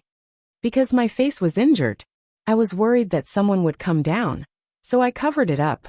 Oh, Yu Yao nodded. She then looked at Jingwan. Are you the third young miss of the Minister of Rights, Lord Luo's family? Yes, I am. What instructions does Wangzhu have for me? Jingwan smiled. According to what Nanny Gong said, although this young lady was sometimes a little mischievous and unruly, her nature wasn't bad. In Jingwan's opinion, she was also a cute young lady. A few days ago, there was a young lady in your family who broke the colored glass lamp I gave to my mother. It was third cousin who compensated me. There was a lot of information in these words. That's her fault. I'll ask grandmother to teach her a lesson. I don't know if Wangzhu likes flowers. How about I compensate you with a flower to replace the colored glass lamp? But third cousin has already compensated me. Yu Yao tilted her head. You can just return it to your third cousin brother. If you have already given it to your mother, you can buy a new one and return it. After all, it was this subject's sister who broke it. How can I let your third cousin brother compensate for it? What do you think, Wangzhu? Then what kind of flower are you going to compensate me with? I don't want it if it's not precious or famous. You know flowers very well, Wangzhu? Of course. Yu Yao stuck out her chest. My father and mother both like flowers. I've learned a lot from them. Wangzhu is so awesome. Seeing her increasingly proud look, Jingwan's hand itched to pinch her. Camellia, 18th scholar. What do you think, Wangzhu? Do you want it? Yu Yao's little eyes immediately lit up. She even excitedly grabbed Jingwan's hand. Yes, yes, Sister Luo, you can't coax me.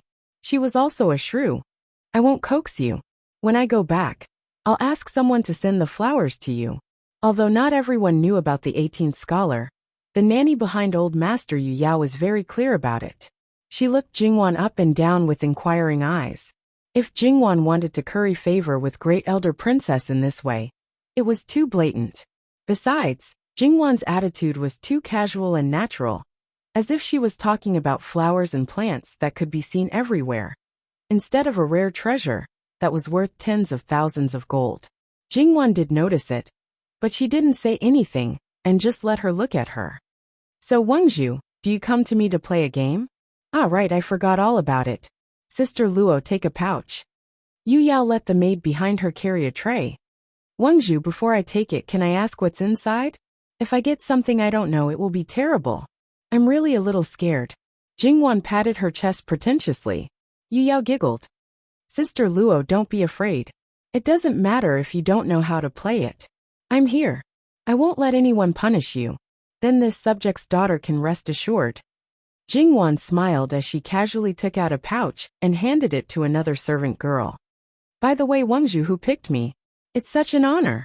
It's Princess Cheng, the Empress's younger sister, Li Ruyu's mother. The maid opened the pouch. Wangzhu, it's zither. Can Sister Luo play it? Wangzhu. Yu Yao looked at Jingwan.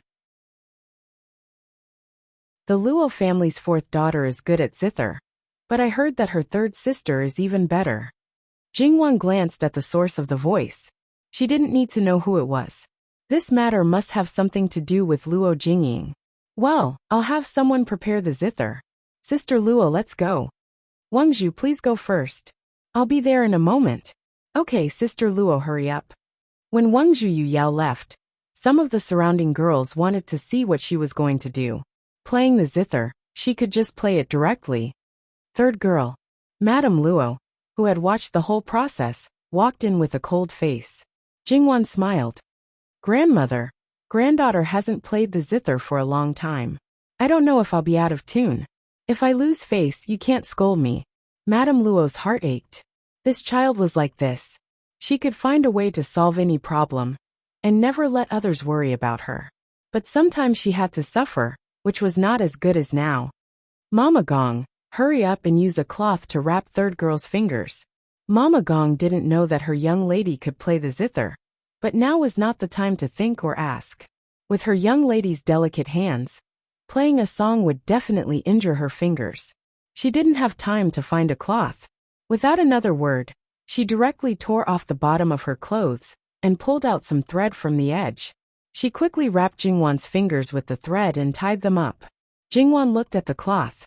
There were no burrs and it was tightly wrapped. There was no need to worry about it falling off during the zither play. Mama Gong's work is reassuring. What time is it now? You're still joking. Madame Luo was so angry that she hit her forehead. Jingwan smiled carelessly. Granddaughter will go first. Sun Yijia saw Madame Luo's nervous expression. She was afraid that the matter was not simple, so she followed. Madame Luo looked at Jingwan's back and said, Where is Luo Jingying? Her voice was terribly low. It could be seen that she was really angry. Madame Luo, she is still at the flower terrace. It has been confirmed that it was fourth girl who instigated Infanta Ryu to target third girl. Good, very good. Jingwan walked to the front of the nobles and greeted them politely. Seeing that she was well behaved, neither servile nor overbearing, natural and unrestrained, and was not petty at all, everyone secretly clicked their tongues. Her bearing and cultivation were too outstanding. Great Elder Princess originally had doubts about Jingwan's gift of flowers. She only thought that Jingwan was trying to curry favor with her. But after seeing Jingwan, This idea gradually faded away. You gave Yuyao a stock of 18 scholar. Do you know its value? As far as I know, in the whole capital city, except for the one in your hand, there are no more than 3 stocks. Are you willing to give it to me? Great Elder Princess, I love flowers, cherish them, and take care of them. What I care about is not their value, but the process.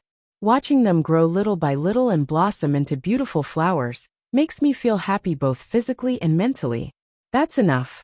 My sister did something wrong first, so I should compensate her. But I can't give you anything except the flower.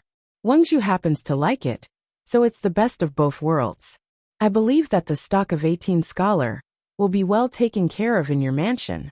As long as it is well, even if it is not in front of you, you will not care about it. Great Elder Princess laughed. You are really interesting. You don't sound like you are taking care of a flower, but a child. My husband and I are both lovers of flowers, so we shamelessly accept it. Don't worry, it will be well taken care of. If you miss it, you can come to my mansion to see it at any time. The first part of her words was not a big deal, but the last part shocked everyone. Even the princesses and commandery princesses didn't expect such a sentence from Great Elder Princess, which showed how important it was. Not to mention other things, Jingwan's value increased a lot. Thank you, Your Highness. Luo Jingying was anxious and angry not far away. She was anxious because the fact that she broke Wangzhu Yuyao's glazed lamp was known by everyone, and Luo Jingwan still meddled in other people's business and offered a stalk of camellia as compensation, which might ruin her father's plan. She was angry because before she could humiliate this B***TCH, she showed her face and won Great Elder Princess's favor. Wangzhu Yuyao's glazed lamp is so expensive. Third sister, is it not good to compensate with a stalk of camellia? Luo Jingying said cautiously. This time, Great Elder Princess was not the only one who laughed. Miss, you must be the one who broke my Wangzhu Yuyao's glazed lamp, right? A glazed lamp is worth no more than 2,000 or 3,000 taels of silver, but a stock of 18 scholars is worth at least 10,000 taels of silver, or even gold. In the eyes of a love-struck man, he won't exchange it even if you give him a mountain of gold or silver. Moreover, no matter how expensive a glazed lamp is, it can still be made. But 18 scholars is hard to come by. Your sister suffered a great loss because of you. Luo Jingying blushed and wished she could find a hole to hide in. In her opinion, flowers and plants, no matter how rare they were, could not be precious. How could they be compared with such a precious and beautiful glazed lamp? Moreover, how could Luo Jingwan be so generous as to give away something worth 10,000 taels of gold and 100,000 taels of silver? If not, how could she be so embarrassed? I'm too shallow. I'll thank you well when I go back. She was not too stupid. Great Elder Princess looked at Jingwan, who was quiet, with admiration in her eyes. Do you have any other famous things? Yes. Oh. Great Elder Princess asked casually. It was good enough to find one stock of such good things. Unexpectedly. Can you tell me more? I have a crane plume, a fragrant incense, a pot of Yaotai jade phoenix, a mutated clivia lily, and a tricolored peony at home. Great Elder Princess was shocked. She even suspected that she had misheard. Is what you said true? I don't dare to lie to you, Great Elder Princess. Great Elder Princess took 2 deep breaths. I shouldn't have asked you. I want to take all of them for myself. That won't do. If Princess were to take it, this subject's heart would ache to death. Jingwan blinked her eyes, but spoke in a deadpan manner. Great Elder Princess burst into laughter. You mischievous girl. Although I'm tempted, I can't take your things by force. But when will you move to the mansion, and let me have a good look? No problem. Great Elder Princess, isn't it Yuyao's game time now? Li Ruyu couldn't stand it anymore. The bitch who seduced her cousin with flowers was now seducing Great Elder Princess. She deserved to die. As for Li Ruyu, not many people liked her. Third Miss Luo, go play the zither first. When you finish playing, you can tell me about your treasures. Yes. Jingwan walked to the flower terrace calmly. The zither had been placed on the table. However, the moment Jingwan put her fingers on the zither, she knew that it was not so simple. https://www.bicken.com/11/11807/6652984. HTML. Click here to report. Registration is free. We will deal with it as soon as possible. After reporting, please wait patiently and refresh the page. Please remember the domain name of the book: www.bicken.com. Bicken.com mobile edition website, mbicken.com.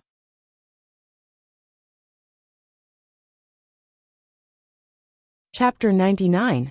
Great Elder Princess didn't care about what other people did at the banquet, but only those who had nothing to do with her. Now, she had regarded Jingwan as a real guest, her guest. It didn't matter if it was someone from her own residence or someone from outside. If they dared to cause trouble under her nose, she would skin them alive once she found out. Therefore, even if Great Elder Princess had a good temperament, how could a person who grew up in the ruthless imperial palace be really simple? Speaking of this zither, Jingwan had to admit that it was a good zither. Whether it was the materials used or the workmanship, they were all first class. The only problem was probably that the strings were too tight. People who didn't have a little finger strength couldn't even pluck the strings at all.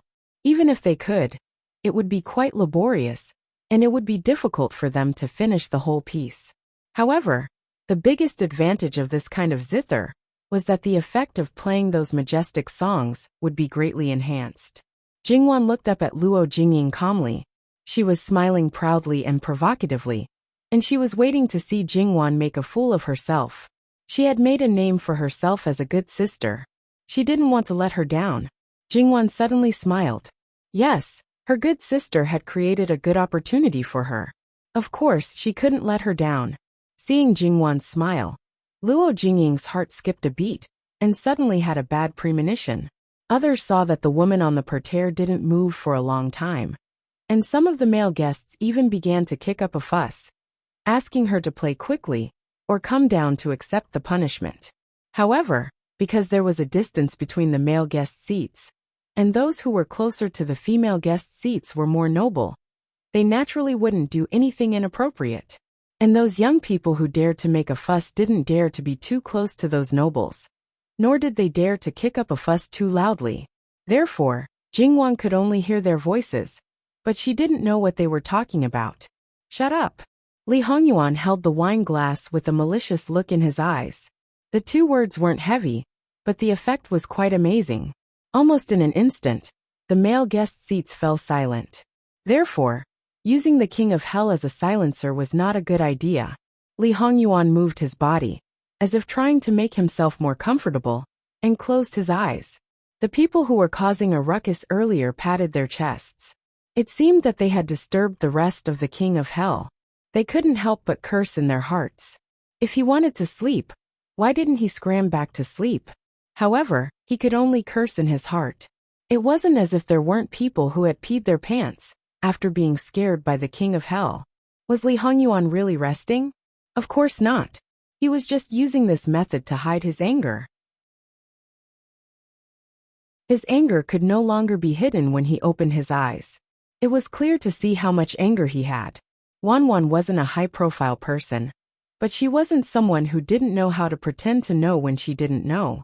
But at the same time, she also showed that since she had gone up, she could do it. According to what he knew, Wanwan had indeed learned the zither 3 years ago. However, it wasn't for a long time, and it was intermittent. The people he sent to Qian Manor also didn't know what level she had reached. Even in his previous life, he hadn't heard of her being famous in this area.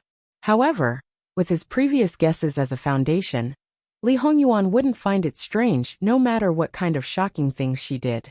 It was just that today in his previous life, there wasn't such a thing. Although there was Yu Yao's game, it didn't fall on Wanwan's head. Perhaps there was a small unforeseen event somewhere. This unforeseen event might cause other unforeseen events. However, he was using this banquet as an excuse to arrange some things. It wouldn't be strange if other things happened. What made him angry was that Wanwan had been tricked. What made him even angrier was that with her slender fingers, who knew how much suffering she would have to endure after playing a song. However, under everyone's watchful eyes, He couldn't directly go up and pull her down. Both of them were good. If he didn't repay them well, they would really think that Wanwan was easy to bully. Clang! With a sound, Jingwan's hands finally began to move. Perhaps it was because she hadn't played the zither for a long time. The first few notes were not very coherent, intermittent and out of tune. Luo Jingying showed a contemptuous smile. She thought that she was very capable. It was fine that she hadn't learned the zither before. She didn't need to pretend to be so good at it. However, this was also good. It was more disgusting to pretend to know something when you didn't know it, than to directly confess that you didn't know it. Great Elder Princess also sighed softly. Sure enough, it was too forced. This zither was not suitable for a girl to play. However, it didn't take long for a change to happen. Gradually, it became smooth and coherent. Jingwan's fingers slid quickly on the strings, and she was particularly attentive and serious. Many people made similar sounds. The crowd, who originally didn't take this child's game seriously, gradually focused and listened attentively. It was a song that they had never heard before. It was sonorous, powerful, magnificent, and full of the solemn sound of fighting. It made people's scalps tingle and their blood boil.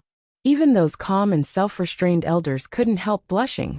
What's more, a certain elder of the inner pavilion, who was usually cold and reserved, always did things neatly and concisely, was so excited that he knocked over his chair and stared at Jingwan, who was playing the zither. His expression was just like a young boy who had fallen in love for the first time. When it came to the most intense part, Jingwan's hands were so fast that they appeared to be phantoms. As she devoted herself to the music, her body moved with her hands. Naturally, her movements were a little big, but it didn't make people feel that she was improper. Instead, with her movements, they seemed to be able to feel the artistic conception. Only a few people were not attracted by the sound of the zither. Instead, they noticed that Jingwan's face was flushed, and there were fine beads of sweat on her forehead. Although they couldn't hear it, they knew how fast she was breathing from her slightly swollen red lips and rapidly closing nostrils. The most important thing was that her fingers were bleeding. However, because the color of the cloth was relatively dark, it couldn't be seen. What could be seen were the zither strings, and it could only be seen through the reflection of light. Li Hongyuan resisted the impulse to forcibly interrupt her several times. He wanted to hide such a dazzling Wanwan, but he also wanted the world to be convinced by her. It was such a good opportunity to become famous, although she didn't want this. She had persevered until now. If her efforts were to go down the drain because of him, even if she didn't complain, she would still feel some regret in her heart. It wasn't that Jingwan didn't know her current state, but what she felt was not the pain in her fingers, but the state of being immersed. To put it in a more profound way, she had entered the state. Her body might be in the worst state, but her mind was in the best state. If there was a next time, Jingwan might not be able to reach this state. This state was too rare. She didn't want to stop, and she couldn't stop. The surging music came to an end.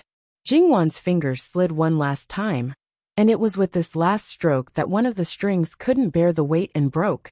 However, since it was broken at the end, it naturally didn't have much of an impact. Good. A certain cabinet elder even clapped his hands and cheered in a somewhat crazy manner, attracting many sidelong glances. However, those who knew his nature shook their heads and laughed. He couldn't be blamed. This song was indeed good. Even those who didn't know how to play the zither felt that it was good, including those uncouth generals. It was really too exciting. Most of them felt that it was good. There were also those who were jealous. There were also some princesses and princesses who didn't take her seriously at all. If one looked carefully, one would find that Ruan Fangfei had a strange expression. She was carelessly pulling at her brocade handkerchief, and the depths of her eyes were filled with a desire called destruction. Naturally, there were also people like Luo Jingying and Li Ruyu whose faces were ashen.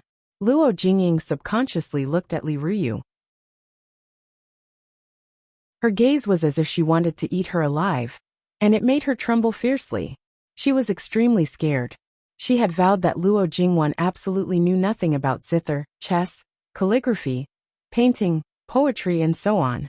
Moreover, Her hands didn't look like they had touched the zither before. Not to mention that she often played the zither.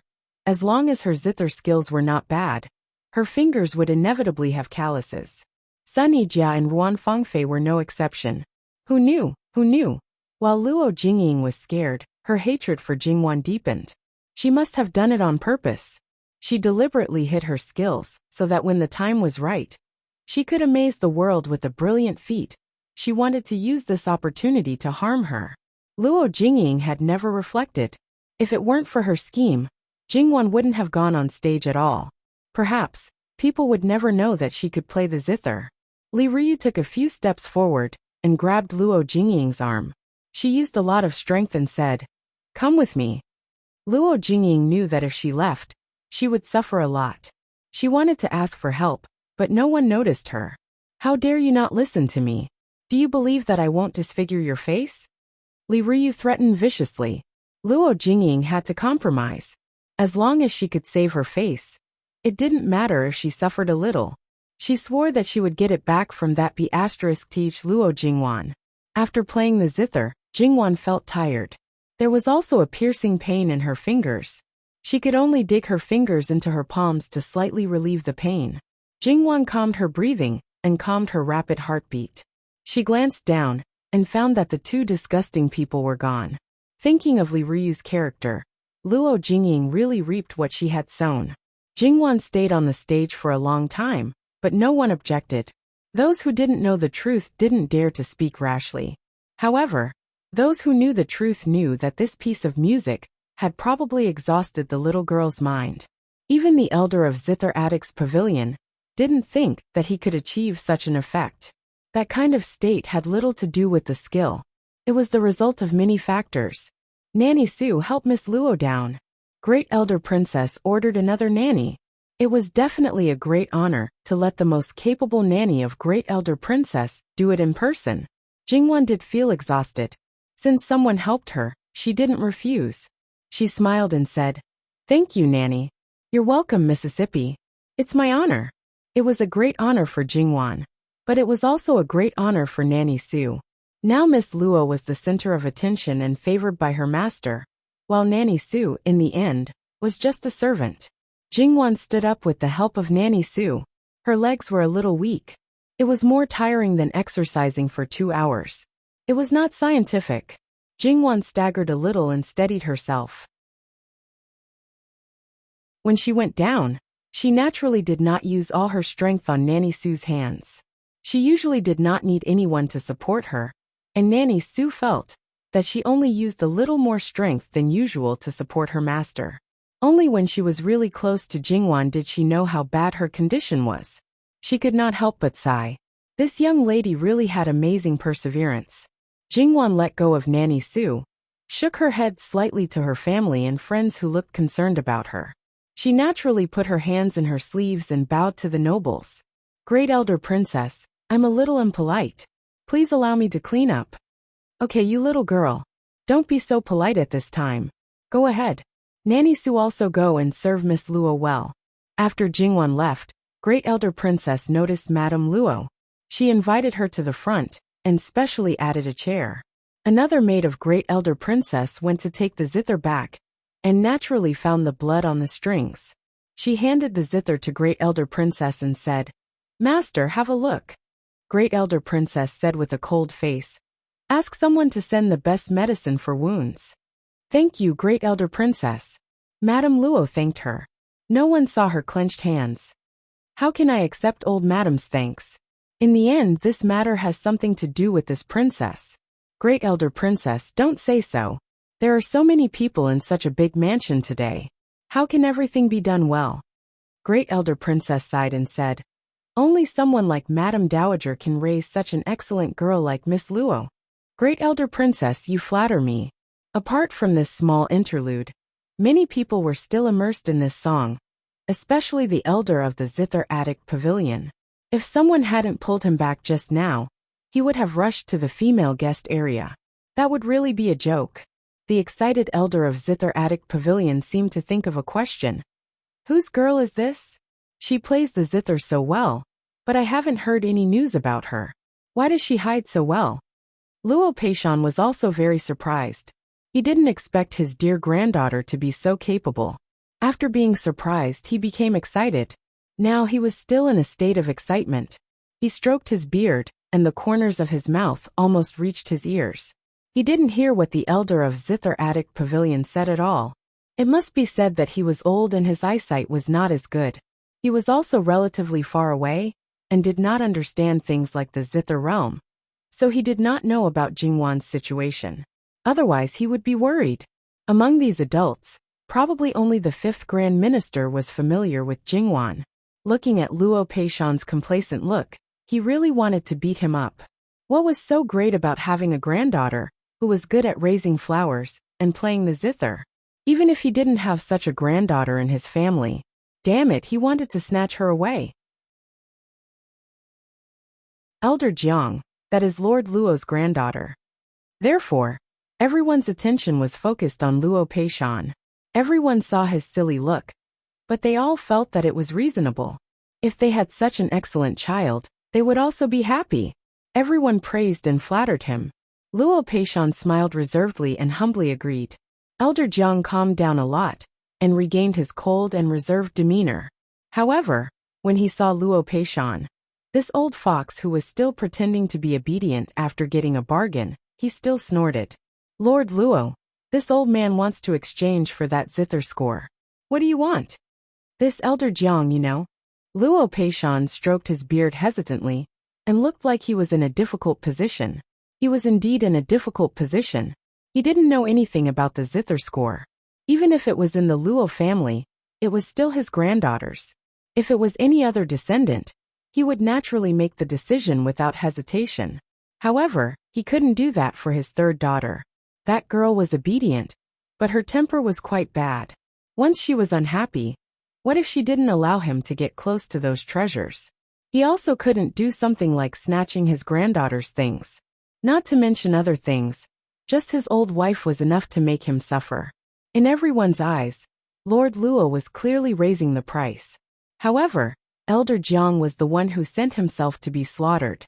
If it were them, they would also ruthlessly cut him down. This old man heard that Lord Luo loves flowers. I wonder if this is true. Elder Jiang, Lord Luo's family has a lot of treasures. It won't do if the flowers and trees you take out are too ordinary. Diwu Taiching spoke up. He also had his own plans. If the good flowers and trees were in the Luo family, he could justifiably visit them. If it was other families, it wouldn't be so convenient. Elder Jiang thought for a moment. There is a white peony in the Jiang family's old residence. Although it's not one of the 4 great treasures. Uncle, you mustn't. Prince Consort Jiang interrupted Elder Jiang's words. That's right, this Elder Jiang was Prince Consort Jiang's uncle. That white peony was his treasure. Now, his uncle actually wanted to exchange it for the zither score. Elder Jiang looked at him coldly, but Prince Consort Jiang didn't give in.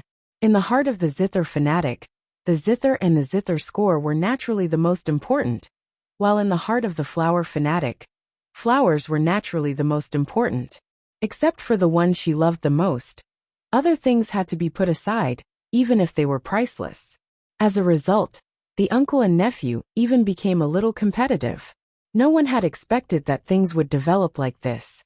Prince Consort Jiang's servant hurriedly went to find Great Elder Princess. If this matter really became serious, it would be really shameful. After Great Elder Princess left the banquet for a while, she learned the whole story. She couldn't help laughing. She even had something to do with that girl again. However, even if she got the 18 scholar for free, she could give the white peony of the Jiang family to her. White peonies were common. The Jiang family's white peony had a lifespan of hundreds of years.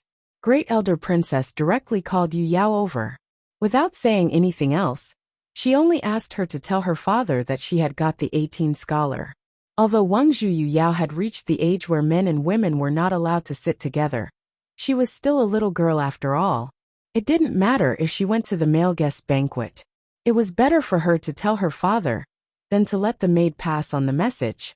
After all, some words were just naive when spoken by Yu Yao. Yu Yao went to the male guest banquet, pounced on Prince Consort Jiang, and hugged his waist. Father! Prince Consort Zhang's momentum weakened. He also doted on Yu Yao very much. It was okay for her to be unruly in private, but now there were so many people. He helped Yu Yao stand up seriously, but he still subconsciously loosened the strength of his hands. Stand properly. You are such a big girl. Yu Yao pursed her lips unhappily. I originally wanted to wait until I got the 18 scholar and show it to you. But now I won't show it to you. They didn't hear anything else but 4 words, the 18 scholar. Prince Consort Jiang hurriedly squatted down. Yu Yao, tell me, what is the 18 scholar? Is it camellia? Where did it come from? The others were also curious, but Luo Peishan's heart skipped a beat. He had a bad feeling, and Diwu Taiqing also looked at him with a similar expression. It seemed that they had the same idea. Wangzhu Yu Yao expressed that she was unhappy and didn't want to talk about it. Thus Prince Consort Jiang coaxed her for a while. He didn't look like a strict father at all. All right, seeing that her father was so sincere, Wangzhu Yu Yao magnanimously forgave him. Thus she told her father how she got the 18 scholar. Father, Sister Luo is very good. She plays the zither very well, right? Yes. Prince Consort Jiang hurriedly nodded his head, but he looked at Luo Peishan with an awkward expression. Then, everyone looked at Luo Shangshu, Lord Luo. Luo Peishan's face was green, and his heart ached. Diwu Taiqing went to the Luo family to see the 18 scholar. Seeing its appearance, he almost wanted to snatch it. Lord Luo, your family's girl is really generous. She gave away such a treasure just like that. If I knew it would be like this, I would have shamelessly asked her for it. Luo Peishan said with a straight face. If you damage other people's things, you should compensate them. My granddaughter didn't do anything wrong. You're already so old, yet you still want to ask a little girl for something. Do you really dare to ask for it? His words were righteous, but his heart was bleeding. Diwu Taiqing snorted. Uncle, I'll immediately send a letter back, and get someone to send that white peony to the capital. Prince Consort Jiang, there's no need to go through so much trouble. Just use the 18 scholar to exchange for the white peony. The 2 flowers will stay in their original places. It'll save you a lot of trouble. Diwu Taiqing sincerely suggested. No. That's one thing. How can you mix it up just because you're afraid of trouble? The white peony had a long lifespan, but in his eyes, it wasn't as rare as the 18 scholar. That was the 18 scholar. He had coveted it for a long time. Lord Luo, don't worry. That white peony. Prince Consort Jiang praised his white peony, as if it was rare in the heavens and unparalleled on earth. If it's really that good, keep it for yourself. Don't touch my good grandson's 18 scholar.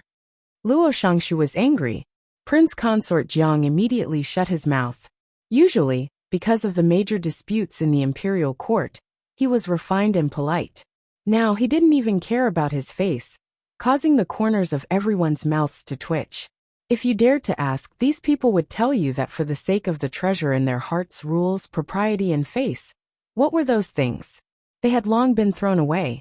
When the matter was over, they could just pick them up again. Father, I heard from Sister Luo that her family still has a lot of treasures and famous items.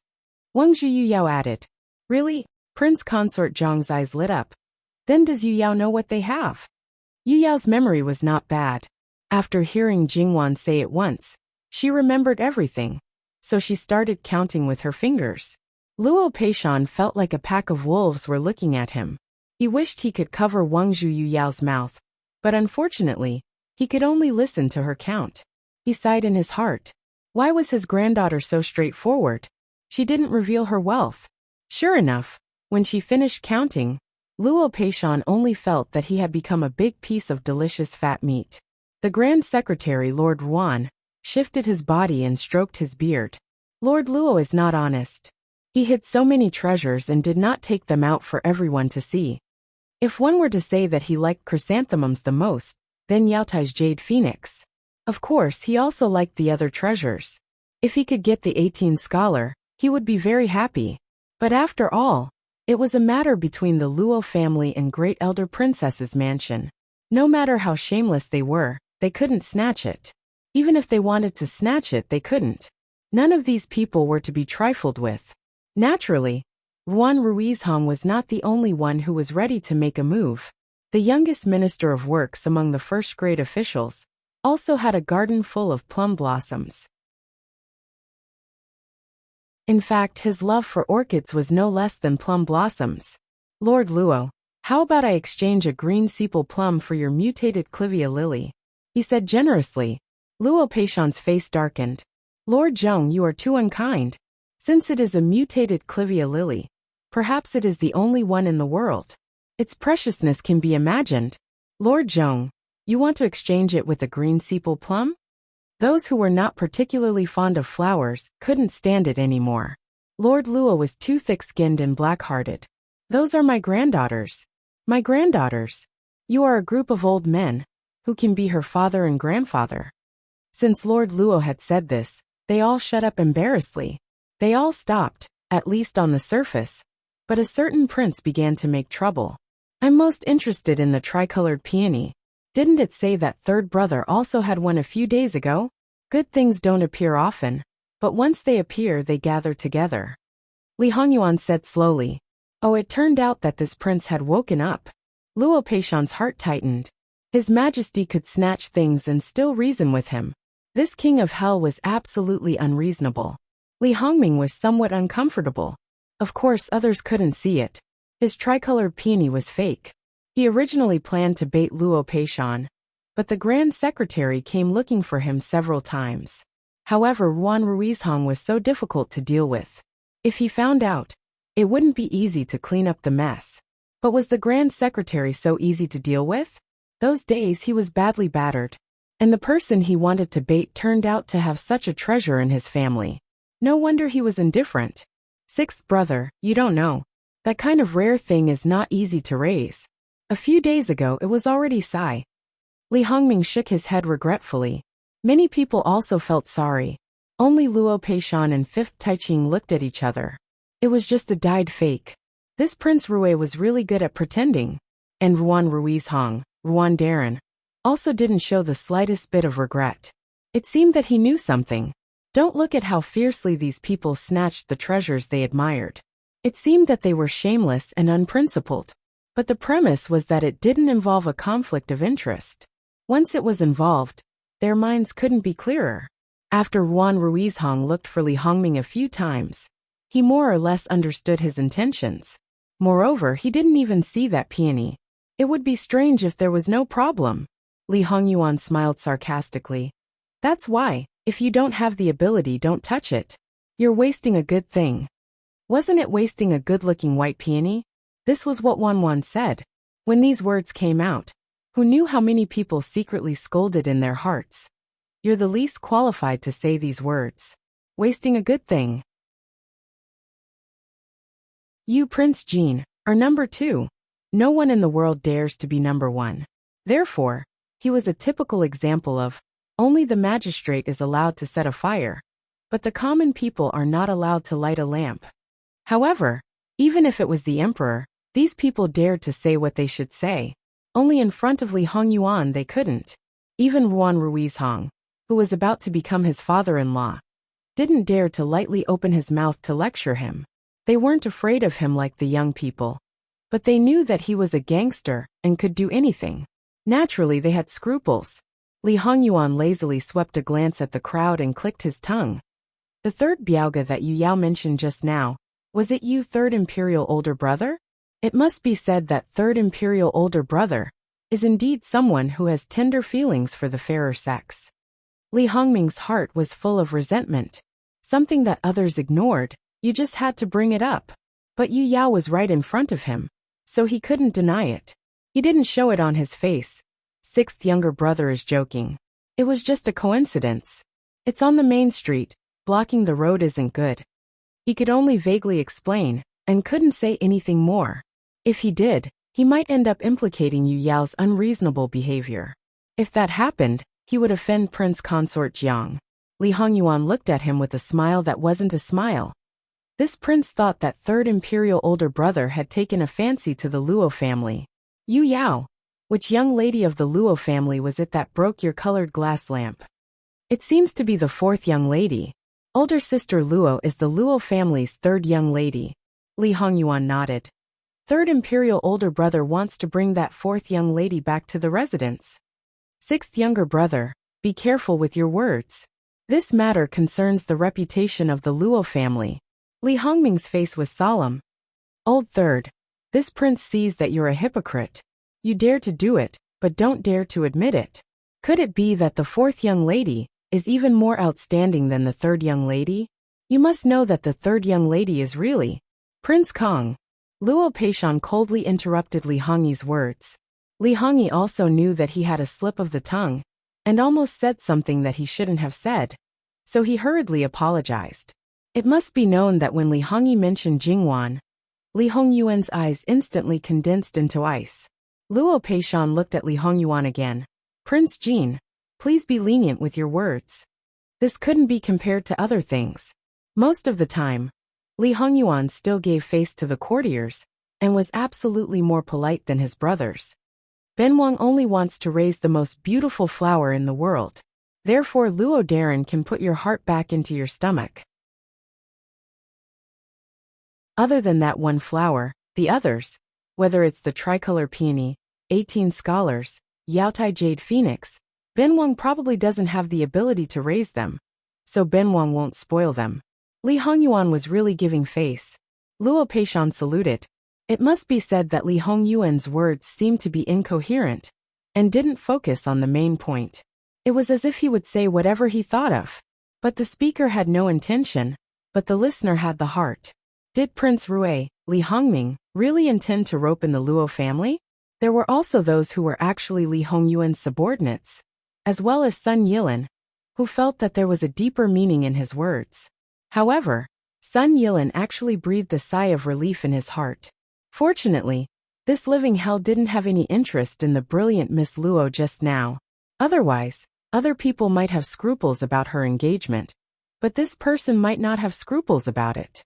Thinking that this person was really unpredictable, Sun Yilin felt a little uneasy, and felt that something was wrong. After completing the task given by her mother, Yu Yao felt that it was boring here. So she simply went back to play games.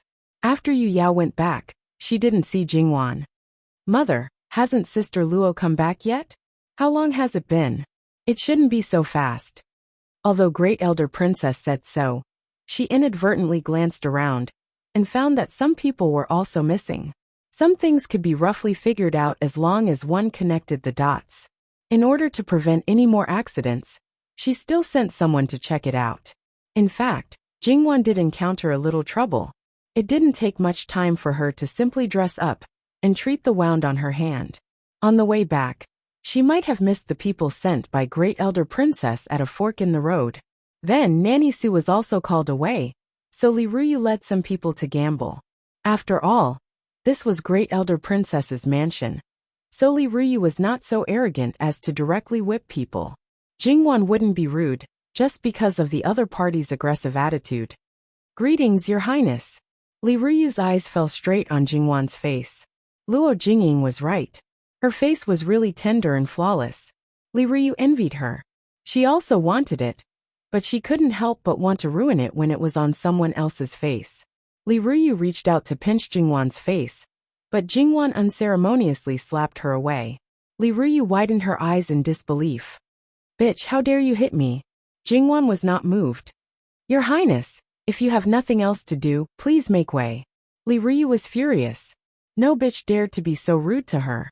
She forgot that she was actually just a bully who bullied the weak and feared the strong.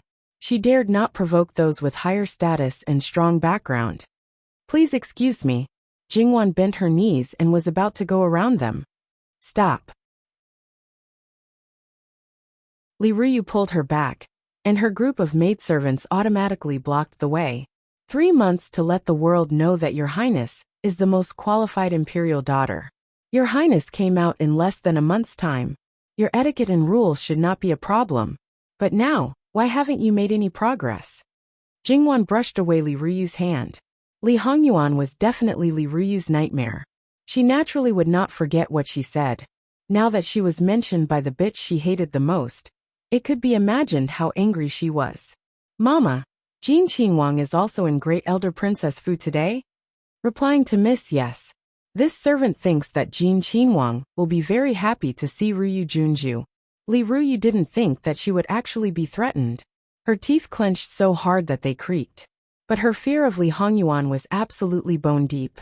Hearing the 3 words Jin Qinhuang was enough to make her tremble. Hand over the secret formula. Your Highness will present it to the Empress. If you hand it over obediently, Your Highness will let you go today. Li Ruyu told her the real purpose, so Jingwan did not feel strange. Then she looked at Luo Jingying, who shrank behind Li Ruyu and others. Even if she kept her head down and covered her face, both sides of her face were red and swollen. She could not cover it with her hands alone. Was this the result of Luo Jingying scheming against her? It was really miserable. Your Highness, what if you don't give it to me? Present it to the Empress. Li Ruyu's voice was sharp. Present it to the Empress Mother. What is it? A loud male voice interrupted Li Ruyu's words. Li Ruyu turned around abruptly and saw a group of people coming from the other side of the rockery. She was shocked. Why did they come here? Luo Jingying, on the other hand, was like a frightened rabbit, scurrying to the side. In addition to Great Elder Princess, there were many members of the royal family in this group. But in addition, there were her grandparents, Duke Ding and son Yilin. What happened? Ruyu, what do you want to present to the Empress Mother? What do you want to do in the name of the Empress Mother? Li Hongyi asked unkindly. Li Ruyu stammered and didn't speak. It was not that she didn't want to speak, but that she was too afraid to speak. Li Hongyuan deliberately released her, so he would not lock her back to Commandery Prince Cheng's mansion. So he didn't speak. Besides, he was in a bad mood now, so he was not interested in dealing with insignificant people. Jingwan couldn't calm down. She just wanted to solve this matter as soon as possible, so she stood out and greeted them one by one. It's like this. Commandery Princess Ruyu saw that my skin was better, so she asked me if I had any secret formula to present to the Empress. I thought that the Empress Mother was noble and had her own way of maintaining her skin. How could she use outside things at will? So I didn't say that I wouldn't give it to her. When I was about to explain, Commandery Princess Ruyu became excited. Hearing Jingwan's words, everyone's eyes naturally fell on her face. If they didn't look, they wouldn't know. But when they looked, they found that her skin was not only better, but also unbelievably good. She was just like a baby, but not as fragile and delicate as a baby. Instead, her skin was very textured like a beautiful jade. The princesses and commandery princesses all envied her. As for Li Ruyu, seeing that she lied without changing her expression, she was so angry that she trembled. She dared to lie to so many nobles and was so bold. This time, she would like to see how she would be killed. If you have a secret formula, take it out. This prince will let someone take a look. If it's really good, this prince will also take it out to show filial piety to mother. You won't be short of benefits, Li Hongyuan said impatiently. Li Ruyu's words were naturally all blocked back. From the beginning, Jingwan had noticed that this prince seemed to be in a bad mood. As per prince's orders. Alright, we'll talk about this later. Let's solve the matter of Sun Yijia first. Jingwan felt that the current Li Hongyuan was like a barrel of gunpowder, ready to explode at the slightest touch. But now wasn't the time to care about this. Older sister Jia? What's wrong with older sister Jia? But everyone's expression was either real or fake, and no one gave her an answer. Perhaps it was because she was really impatient to the extreme, so she took the lead and walked away. The others could only follow. Jingwan quickly walked to old Madame Luo's side and held her arm. She whispered, "Grandmother, how's your hand?" Old Madame Luo looked at her hand and didn't dare to touch her fingertips. "Grandmother, don't worry. It doesn't hurt much after the medicine was applied." What the hell happened? Old Madame Luo could only sigh and patted her hand. "Don't talk. You'll know in a while." Jingwan pursed her lips. Since it was related to older sister Jia, there was no reason for her to get involved. The only explanation was that she had a part in it. The place where Jingwan cleaned her wound was the small courtyard by the lake. Now she was still walking in that direction, but when there was still some distance, she turned a corner and walked towards the inner courtyard. It seemed that she didn't enter the inner courtyard. There was also a small courtyard here, which was very similar to the one by the lake. And there was a pond in it, which was directly connected to the lake outside. A small building was built near the water. Now there were several people outside the small building, who seemed to be the servants of Great Elder Princess's mansion. They went directly into the small building. Then, Jingwan saw her brother, who was sitting silently with his head lowered. His clothes were changed, but his hair was still wet. Jingwan's heart trembled. Could it be? When Luo Jinghua saw them, he got up without saying anything. He lifted his clothes and knelt down directly. It was not easy to get angry with him like this. After all, it was Great Elder Princess's mansion. It was not appropriate for others to ask. Because of his good impression of Jingwan, he knew that this was her brother before he came here. So he was quite kind to her. Good girl, tell me, what's going on? Where's Sunijia? Call her out and ask her clearly.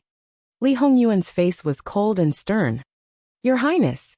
Duchess Ding was indignant. How could a girl face so many people after such a thing happened? Shut up. Perhaps because she heard the noise downstairs. Sunijia didn't ask anyone to invite her downstairs, and directly came down. She also changed her clothes and wet her hair. Some of her guesses had come true. Who goes first? Compared with Great Elder Princess's gentleness, Li Hongyuan was not good-tempered. Your Highness, I'll go first. Because when my sister was playing the zither, I noticed something wrong with her. So I asked someone and learned that she hurt her hand. I was worried. So I asked her where she was, and asked her maid to lead the way to the small courtyard by the lake. However, when they were still some distance away from the small courtyard, they saw the heir of Prince Loyal's mansion enter the small courtyard one after another with several girls. I asked the maid if there was anyone here. The maid said that the feng shui here was not very good, and it was very humid. No one would come here except when sweeping every day. When there were banquets, the guests would occasionally change their clothes. When there were no guests, the servants would not be here. I was worried that something would happen, so I asked the maid to call someone and hurried over to have a look. But as soon as I stepped into the small courtyard, I heard someone crying for help and the sound of falling into the water. Seeing that the girl in the water was about to sink into the water, and he couldn't find anything suitable to help her, he became anxious and jumped into the water to save the girl, who had fallen into the water. Then he found out that it was Miss Sunday later. Whether it was the maid who led the way for Luo Jinghua or Sunijia's maid, they all confirmed that what he said was true. Therefore Luo Jinghua was not wrong in the whole thing. It could even be regarded as a righteous act. The only wrong thing was that the person he saved was Sunijia, Prince Jin's fiancée. If it were another girl, even a maid, it would be easy to deal with. The one with the darkest face now was Prince Zhong. That evil creature. That evil creature. Li Hongyuan looked at Sunijia and said, Go ahead. Your Highness, can I say it? I've always been by her side, and I know everything. As the biggest victim of this matter, Sunijia kept her head down and was silent. She was also somewhat dispirited, like a lotus after a rainstorm. There was no trace of her former charm. Seeing that Li Hongyuan did not say anything, the maid carefully opened her mouth. Miss Luo went to freshen up. Originally, our Miss wanted to follow, but Miss Luo joked that she was worried that Miss would cry when she saw her fingers, so she let Miss stay at the female guest side. But many people were looking at our Miss and gossiping. Miss also felt bored and decided to go find Miss Luo. When we approached the small courtyard by the lake, a young maid came out of the small courtyard and said that the small courtyard was temporarily used by male guests. Miss Luo came to this small courtyard. Miss believed it and followed the young maid directly to this side and was led upstairs. However, after entering the room, she found that it was empty. Miss said that it was not good and was about to go out when Prince Zhong's heir rushed in. His two manservants grabbed this maid and the young maid. Prince Zhong's heir threw himself at Miss and wanted to do something to Mississippi. Miss turned and ran. Seeing that the window was open, she directly jumped down and landed in the pond. Therefore, the main cause of the whole matter was clear. Then how should they deal with it? Hongyuan, what do you want to do? Great Elder Princess asked Li Hongyuan. Li Hongyuan sneered. What do I want to do? Do you think that I can kill both of them? If I want to kill someone, I should kill Uncle Zhong's pig. It's not the first time that this kind of thing has happened. I'm used to it. Speaking of which, son Ijia is lucky. The previous ones either died or were injured, or their chastity was inexplicably ruined. None of them had a good ending. Maybe my ability to bring bad luck to my wife is weakening. It should be worth celebrating. Li Hongyuan left in a huff. In the end, he only left a reason. I will report to my father and ask him to withdraw his order. No one knew whether he was being sarcastic, or he really thought that it should be celebrated. The last sentence was unquestionable. The people who were left behind looked at each other. Was it over? Sixth brother was not satisfied with this marriage. Now he just pushed the boat with the current. My father has nothing to say, Li Hongyi said. Then what about now? Great elder princess asked, looking at Luo Jinghua, who was still kneeling, and son Ijia, who was standing next to him. My daughter. I'll take responsibility. I'll marry her as long as Miss Sun doesn't dislike me. Anyway, I'm not married and have no engagement, Luo Jinghua said without hesitation. Duchess Ding's words were stuck in her throat. In fact, everyone present knew that there was no room for son Ijia to dislike him now. She was not the original god's favored daughter. Not only was her face disfigured, but her chastity was also almost ruined. Now she could marry a man like Luo Jinghua. In other people's eyes, it was already a great blessing. Maybe some people even felt that Luo Jinghua was wronged. Good boy, get up quickly. Great elder princess helped him up. Lord Luo, what do you think? Luo Peishan nodded and said, the men of the Luo family should be responsible. As for Duke Ding and his wife, well, there was no need to ask for their opinion at all. In addition to agreeing to this marriage, was there a second choice? Of course, they could let son Ijia live in seclusion for a lifetime. However, no matter how stupid they were, they would not choose to do so. Luo Jinghua was definitely a good son-in-law, many times better than Prince Jin, although his family background was a little low. For son Ijia, it was like rising from the dust to the clouds.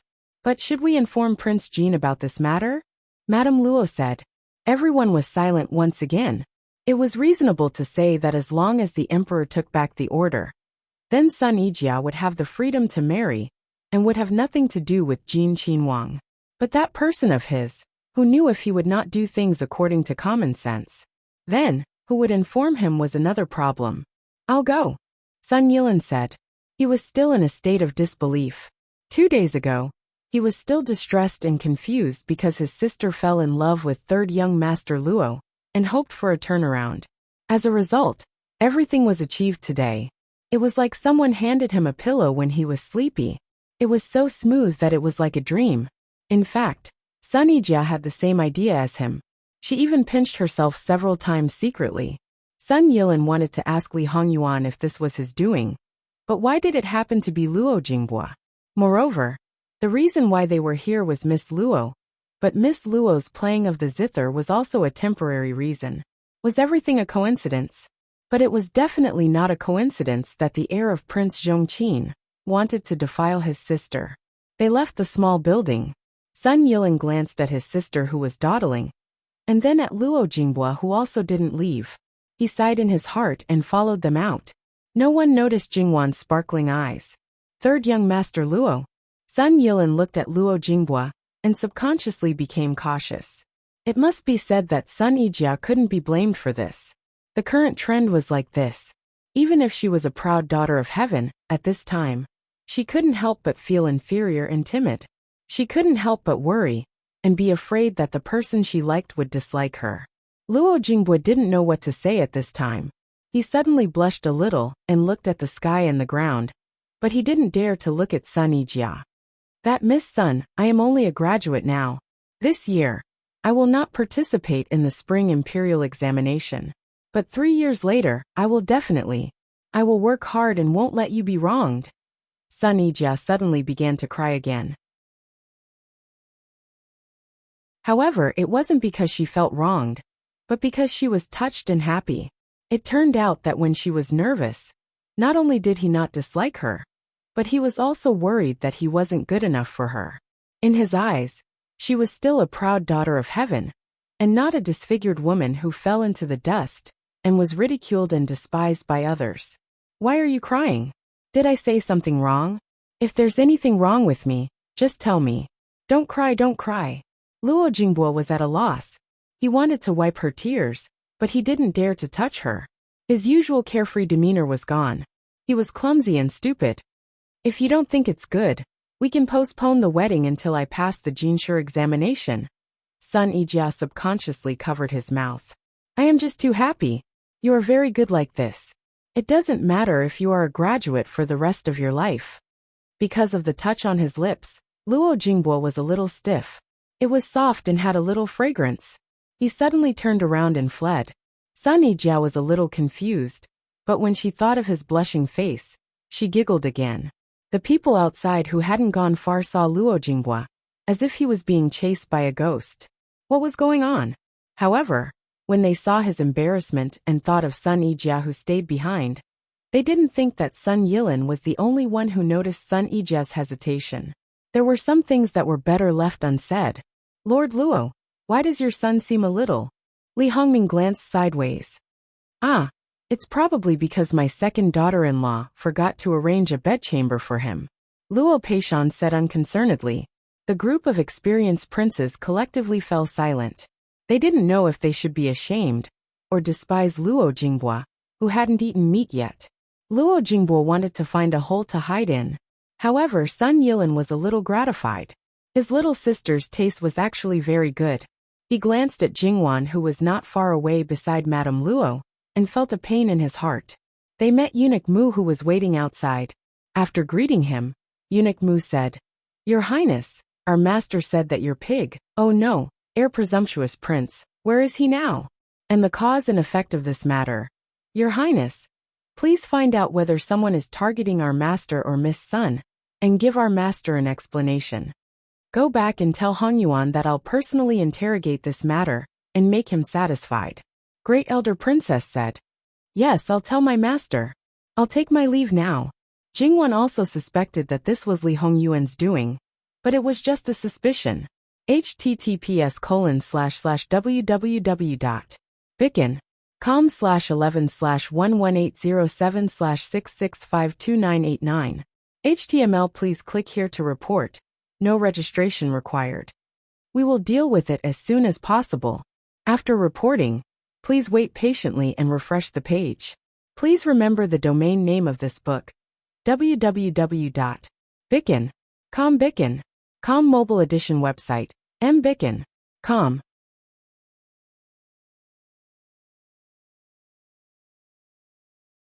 Chapter 100.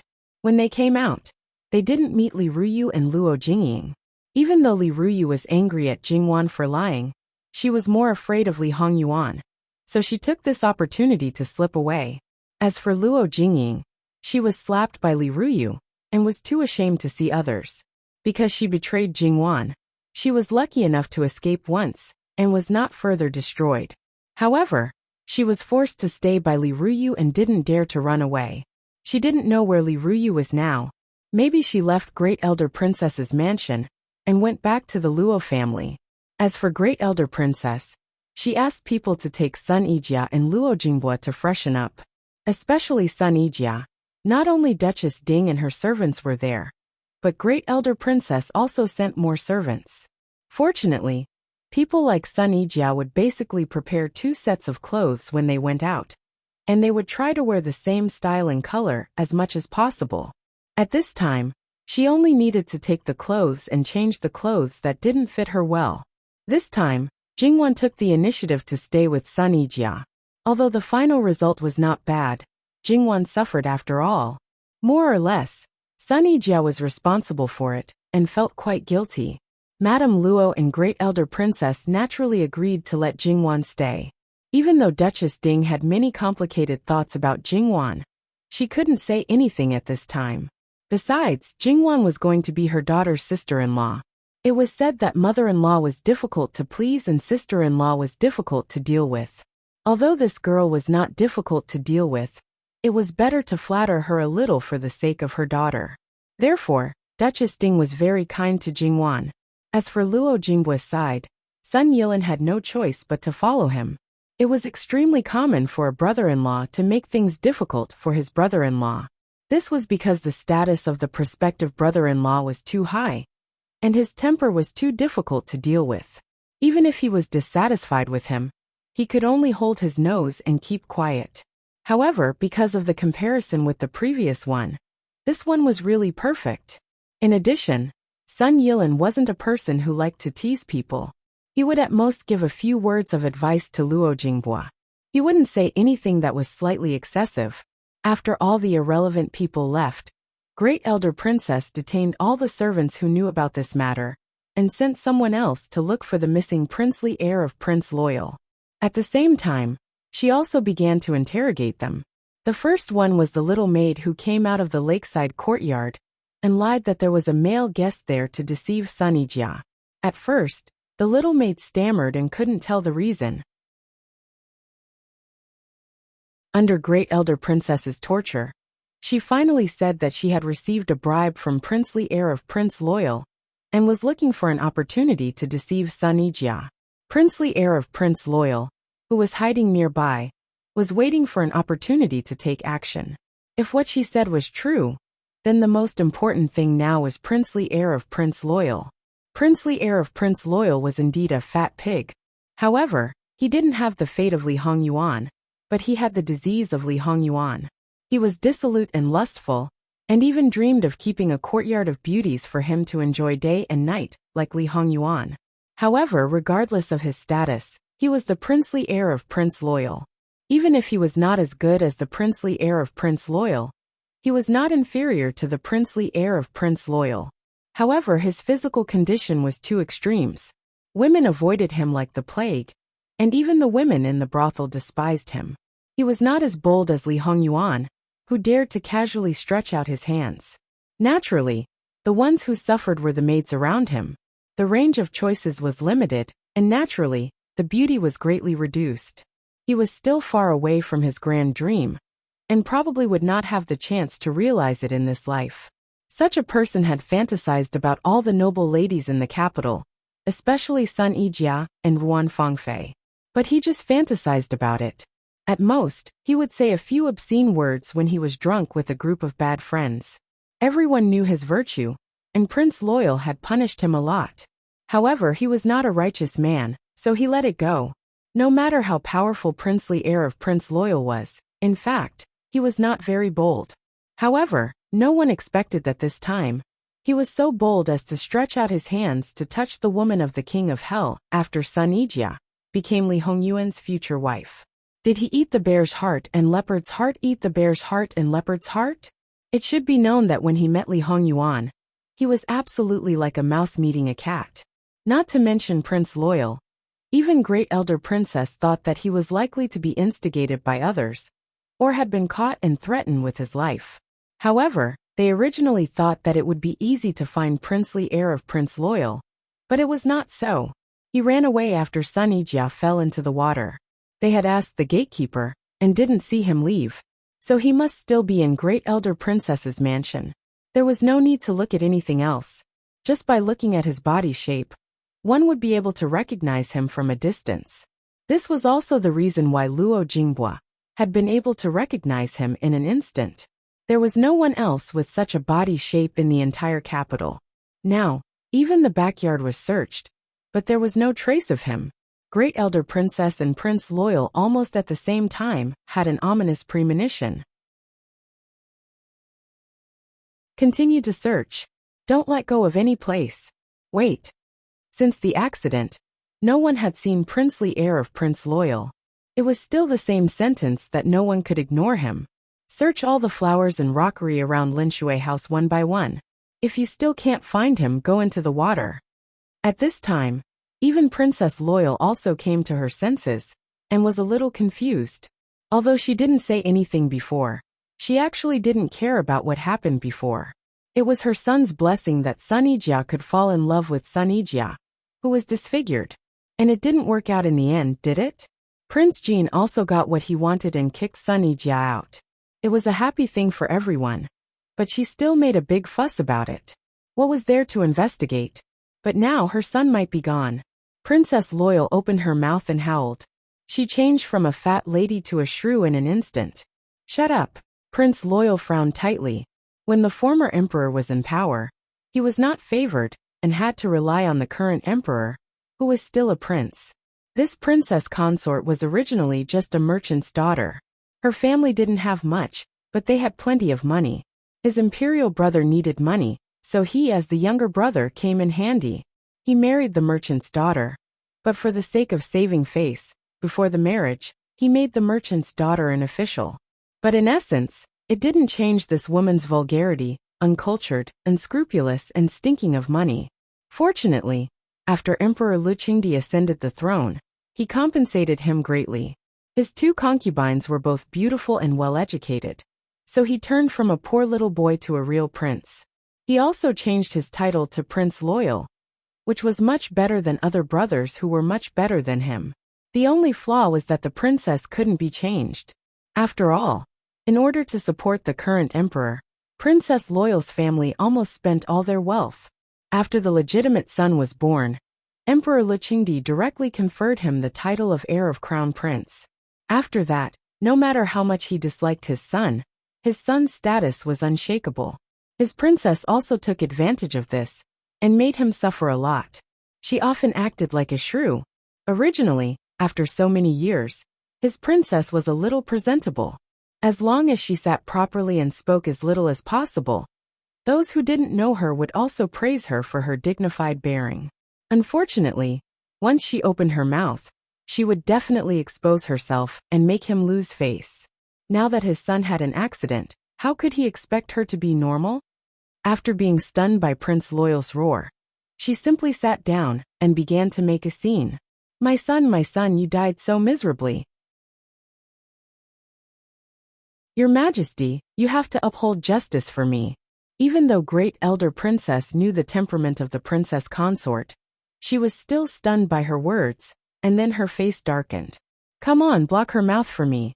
Although this place was far enough from the flower banquet, with her loud voice, it was possible that her words were heard by those people. 2 maids came forward, but they still couldn't stop her. Great Elder Princess's face darkened. Ignoring Prince Loyal, she directly called over 2 guards who helped to find Princess Loyal, grabbed her arms, and directly pressed her to the ground. Prince Loyal watched, but he was indifferent. He even faintly felt relieved in his heart. The loyal princess was still struggling and glaring at Great Elder Princess. Great Elder Princess gave a stern look and signaled the guards to catch her. Before the princess could stand still, Great Elder Princess slapped her and said, Do you think you can be so arrogant because of the little help your family gave to my brother? Letting you sit in the position of the princess consort and letting your son be the crown prince for so many years is already a great favor. These years you have been causing a lot of trouble. No matter how much affection you have, there is no more affection. Even if your son really dies, it will be because of you. Let my brother uphold justice for you. Okay, then let's see how my brother upholds justice for you. Tie her up directly for me. It was a black history that Lu Qingdi let his younger brother marry a merchant's daughter for money. However, he was also a benevolent emperor who didn't burn the bridge after crossing the river. In order to erase the black history, he cut the weeds and dug out the roots. He also gave a lot of rewards. More importantly, he hoped that they would shut up and behave themselves, so that some things would be forgotten with time. However, Princess Loyal was never smart and made a lot of trouble. At first, Lu Qingdi asked the Empress to see her. After the Empress became completely impatient, she was forever rejected out of the palace. She still didn't realize that things had changed. This time, if her son was really dead, she would definitely make a big fuss. This matter would certainly be impossible to hide. Prince Jean was framed, Sun Yijia's reputation was damaged, and the Luo family would also be implicated. Moreover, it happened in Great Elder Princess's mansion, so she couldn't get away with it. Maybe the shrew also dug out what happened that year and made it known to everyone. Lu Qingdi would be greatly disgraced. It was one thing that Li Hongyuan disgraced Lu Qingdi again and again, and everyone was used to it. Let others have a try. Your Highness, we found him under the rockery over there. The head of the guards in the mansion came to report in a hurry. Great Elder Princess only needed to look at his face to know that, as she guessed, Prince Jean was probably dead. She glanced at Prince Zhong and said, "Brother, I'm sorry for your loss." Prince Zhong was much calmer than expected. Instead, he was flattered by Great Elder Princess's call of brother. Although they had the same father, Great Elder Princess used to ignore him most of the time. Occasionally, she would call him by his full name. Later, when Lu Qingdi ascended the throne, she had been calling him Prince Zhong. Suddenly, she called him brother. Wasn't it Great Elder Princess didn't wait for his response and said, "Let's go and have a look." The leader of the guards wanted to stop her, because a dead person was unlucky. However, he thought that Great Elder Princess was not exactly as the rumors said. Judging from her look, it might not be the first time that she had seen a dead person. So he followed her silently. Prince Zhong also followed, but Princess Zhong was tied up and thrown aside like a pig. As expected, the fat princely heir of Prince Zhong was lying in the hollow under the rockery, blocked by a cluster of flowers and trees. How did he die? Great Elder Princess looked at him indifferently and asked calmly. His throat was cut. It was not fatal, but he might have been drugged, so he didn't resist. The head of the guards replied. Great Elder Princess looked at the neck, which was thicker than the waist of ordinary people. With such thick flesh, it was impossible to kill him with a single cut. Did you find anything else? No. Even the footprints on the ground were cleaned. Where are the 2 servants of princely heir of Prince Zhong? I haven't found them yet, but I guess they were killed as well. Great Elder Princess nodded. According to the result of the interrogation of the maid, it could be known that the 2 manservants left after princely heir of Prince Zhongqin. But the interval was very short. It was impossible that they couldn't see their master after coming out. So they must have been killed together. Sure enough, before long, the bodies of the 2 servants were found in another cluster of flowers. Obviously, the 3 servants didn't die in the hands of the same person. Then now the clues were completely broken. According to the meticulousness of the person behind this, it was difficult to find out who he was. However, they were dead, and they had to give an explanation. Brother, your princely heir of Prince Zhong was immoral in my mansion. So you quarreled with your sister-in-law. She was so angry that she wanted to kill you. Your princely heir intended to stop her, but he was accidentally injured and died. Great Elder Princess said to Prince Zhong. Prince Zhong's heart trembled, and he immediately showed a look of resentment and grief. That shrew is increasingly arrogant and domineering. This time, she even tried to kill her husband. My son was killed because of this. It's. Great Elder Princess nodded with satisfaction. My sister-in-law is so immoral and killed people. Naturally, she doesn't deserve to be the daughter-in-law of the royal family. You have suffered a lot these years. I'll ask my brother to choose a young, beautiful, gentle and well-educated new princess for you. With such an understatement, this matter was decided. The most innocent person was probably the loyal princess consort. But was she really innocent? If she had taught her son well and knew how to restrain himself, he wouldn't have. The real culprit behind this must be found out. Such a cruel person should be severely punished. Li Hongyuan and the others had already returned to their original seats, although they left separately one after another, and didn't show too much expression when they left. It was inevitable that they would attract attention because of their noble status. For a time, all kinds of speculations came one after another. But they didn't say anything, so no one dared to ask anything. Because Sun Yijia had to bathe, change clothes, dry her hair and dress up, it naturally took a long time. When they appeared, Great Elder Princess had even taken a seat before them. And Li Ruyu also returned to her mother. She had no choice. Few girls of high status were willing to stay with her, and she didn't want to be with those of low status. When she saw Jingwan and the others appear, her eyes were full of poison. As for Luo Jingying, she didn't see anyone as expected. When passing by a group of noble ladies, Jingwan accidentally glanced at a round red dot on a maid's embroidered shoes. It was as red as blood and so uncoordinated. What kind of hobby was this? But Jingwan just glanced at it and then let it go. Sister Luo, you're finally back. Why did you take so long? Yu Yao trotted up and pulled Jingwan's clothes. Old Master Yu Yao. Don't you know that us girls are very troublesome? Jingwan winked at her. Yu Yao looked confused and didn't know why, but the others couldn't help laughing. No matter a girl or a married woman, some things were very troublesome. Great Elder Princess summoned Jingwan and Sun Yijia to the front, and held Jingwan's hand first. Her 10 fingers were all bandaged, so the specific injuries couldn't be seen. You're just a girl who likes to show off. If the zither is not good, you can change it. Jingwan smiled and said, I'm afraid that I can't play it so well with another zither. I was shocked. You're praising yourself. Don't you feel ashamed? Great Elder Princess pointed at her. Your humble servant is not boasting. Your humble servant has never been able to play that song in its entirety before. Great Elder Princess nodded and said, It's really difficult. Not to mention that some people can't get into that state in their whole life. Do you know Elder Jiang, who is known as the zither addict? Jingwan nodded. He exchanged the zither score with your grandfather before, and even gave up a centuries-old white peony in the old house of the Jiang family. Yu Yao's father was very distressed. If he didn't know that you gave him a centuries-old white peony, he would have made a scene. Great Elder Princess couldn't help laughing. Jingwan was surprised.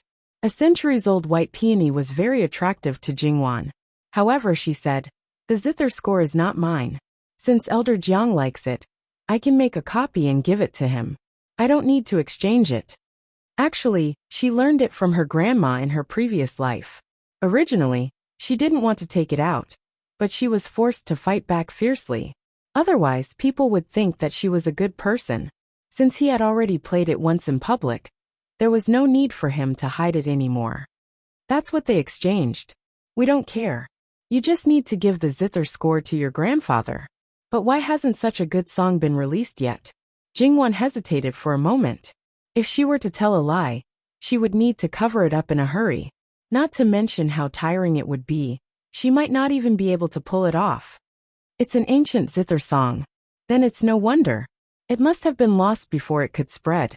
Now that it's in your hands and reappeared in the light of day through your hands, it's your luck, and also the blessing of that song. What's the name of the song? Ambush on 10 Sides. It was originally a pipa song. Great Elder Princess was stunned. Ambush on 10 Sides? Pipa song? No wonder. No wonder. It should be like this. It should be like this. In the war between Khan and Chu, King Chu won. Someone used a pipa song to depict the majesty of the victorious master, who was full of majesty and austere, and named it Ambush on 10 Sides. But it was said that the master was persecuted by the defeated army, and the song was lost. It's not that no one has found it, but it's said that he once had a servant who fled to the area of Qian Prefecture. Now it seems that the song was most likely taken away by the servant. Jingwan was speechless. It turned out that there was such a similar history here. Then she didn't need to make up a story. So there is such a history, she replied dryly. Since you know that it was originally a pipa song, do you still have the original score? The original score was seriously damaged. At that time, I was still young and didn't know its value. When I saw that the paper was so damaged that I couldn't even pick it up, Great Elder Princess sighed. What a pity. But I was learning to read at that time. When I saw the strange shape on the paper, I copied it down. Jingwan smiled mischievously. Great Elder Princess was slightly stunned, and then burst into laughter. You deserve to be beaten. In fact, Jingwan's words were not completely groundless. When she was a child, she looked for a lot of books in a mess. Madame Luo also knew that she liked to copy some strange things, so she didn't ask her too much. Moreover, it was said that she copied it, not the original. Naturally, no one deliberately looked for her to see if she really copied such a thing. I don't know who adapted it into a zither song, but it is also very good. When your hand recovers, you can write down both scores. As for why she didn't show it to the teacher when she was learning the zither, it was probably that the little girl had realized the preciousness of the score and knew to hide it. Or she forgot it, and then accidentally found it later. Look, Jingwan didn't need to make up these things. Others had already imagined it for her. 99 steps had been taken. Naturally, The last step would not be missed. Jingwan agreed. Great Elder Princess looked at Sun Yijia again. You have to be careful in the future. Today if it weren't for. At this point, she immediately stopped. But it was enough to let others' imagination run wild. Sun Yijia was a little embarrassed and said, yes in a low voice. Some people couldn't help but be curious and had already asked.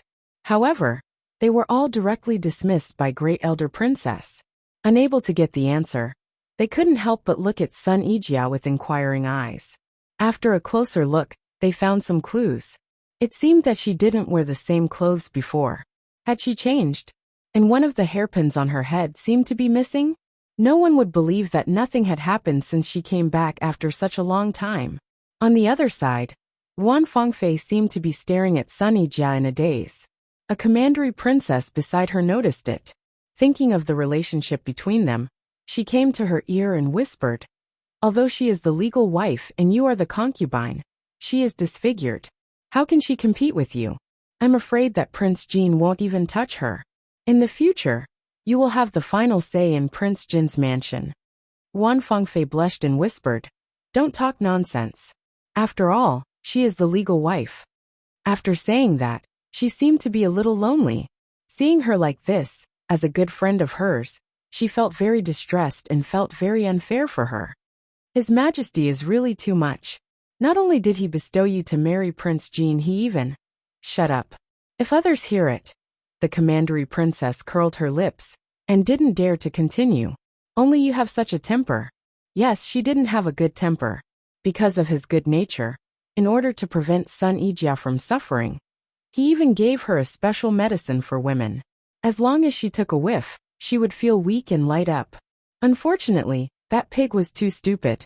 She was already in such a state, but she still managed to escape. She didn't drown to death, but was saved by someone. However, even if she felt a little regretful, it didn't matter. She just took it that she wasn't destined to die, as long as she didn't stand in her way. A maid hurried to Great Elder Princess's side and whispered something in her ear. Great Elder Princess's face suddenly changed. It was many times worse than the last time when she left the banquet. She left in a hurry. At the same time, they seemed to faintly hear crying from the other side of the lake. This commotion wasn't ordinary. What exactly was going on? However, before they could listen carefully, there was no sound. After all, it was too serious. Even if Great Elder Princess wanted to hide it, she couldn't. Princely heir of Prince Zhongqin took a maid of Great Elder Princess's mansion and wanted to do something improper. It was reported to Great Elder Princess, so Great Elder Princess went to have a look. As for the other people who were alarmed, it was because of another thing that happened. Only Prince Zhongqin, his wife, and Great Elder Princess didn't return. Great Elder Princess couldn't mediate, so she simply didn't care. However, she didn't expect that soon after she left someone died. Princely heir of Prince Zhongqin was dead. This Princess Zhongqin was too. As for the other thing, there was a little trace. The legitimate daughter of Duke Ding went to find the third daughter of the Luo family and accidentally fell into the water. She was saved by the third son of the Luo family, who happened to go to see his sister. Haha, this was really... Jingwan and Sun Yijia looked at each other and saw the shock in each other's eyes. As clever people, they naturally guessed what was going on. They didn't expect that the behind-the-scenes person was so vicious that she directly killed the witness. Now, it was nothing more than the result of Great Elder Princess's arrangement. She wanted to divide one thing into two things. However, they didn't quite understand why Princess Zhongqin was used as a scapegoat. Sun Yijia more or less knew the temperament of Princess Zhongqin. She didn't know whether this factor was in it, but it was definitely not so simple. As for the male guests, as the previous participants, they were well aware of it. However, even if they knew the truth, they wouldn't be stupid enough to say it out. It should be said that the prince consort didn't go before, but Great Elder Princess sent someone to tell him the whole story. He hated people like princely heir of Prince Zhongqin the most. As for Princess Zhongqin, he didn't care about her at all since he didn't know her. He had no objection to Great Elder Princess's punishment at all. It's quite lively today. One wave has yet to subside. And another wave has come, Li Hongyuan said casually. At the moment when he knew that princely heir of Prince Zhongqin was dead, Li Hongyuan was not surprised at all. This was his usual style. However, others didn't dare to say anything. Who knew if he was angry at this moment? Even if he didn't like Sun Yijia, she was his fiancée after all. She was carried out of the water by another man. Any man would care about it, right? However, who knew if he treated Sun Yijia the same as those women before? How straightforward he was to give those beauties away. Therefore, it was really hard to tell whether he cared about it or not. Duke Ding, when you marry your daughter, don't forget to invite me to the wedding banquet. After all, she is my 7th fiancée. The previous 6 fiancés didn't have this blessing. Maybe after I drink her wedding banquet, I can drink my own wedding banquet next time. Li Hongyuan's voice was flat. His words should be regarded as self-mockery, but it made people feel gloomy. How would Duke Ding respond to him? Good or bad? Luo Peishan stroked his beard and said, "If your highness doesn't mind, you can come to the Luo family for the wedding banquet." Li Hongyuan clicked his tongue. It's still you, this old man, who is more straightforward. Well, the main character had admitted it. It seemed that there was no need to guess. However, it seemed that the marriage between Duke Ding and the Luo family didn't need to be specifically asked for his opinion. Moreover, if the two families were married, did it mean that the Luo family would lean towards the Empress and Prince Kong? This kind of big news, under the manipulation of some people, also spread among the female guests. The way they looked at Sun Yijia changed again. There was no lack of busybodies who thought that Sun Yijia didn't want to marry Prince Jin and deliberately put on such a show. As for why she chose Luo San Gongzi, wasn't he her good sister's brother? It would be easier for him to accept her. It must be said that when she was ridiculed for her disfigurement, she didn't react. Now she was a little flustered. Therefore, this was the difference between caring and not caring. Because she cared about Luo Jinghua, she hoped that in his heart, she was a perfect girl, and not as unbearable as these people said. Jingwan lightly patted her back. Don't mind it. Sun Yijia subconsciously relaxed a little. However, the Junju beside Wan Fangfei sneered. She has a good life, but this is also good. No one will fight with you. Maybe Prince Jin will directly marry you and let you be his Wangfei. I don't. It's better to be a Cifei. Prince Jin's fate is too hard. What if he jinxes you again?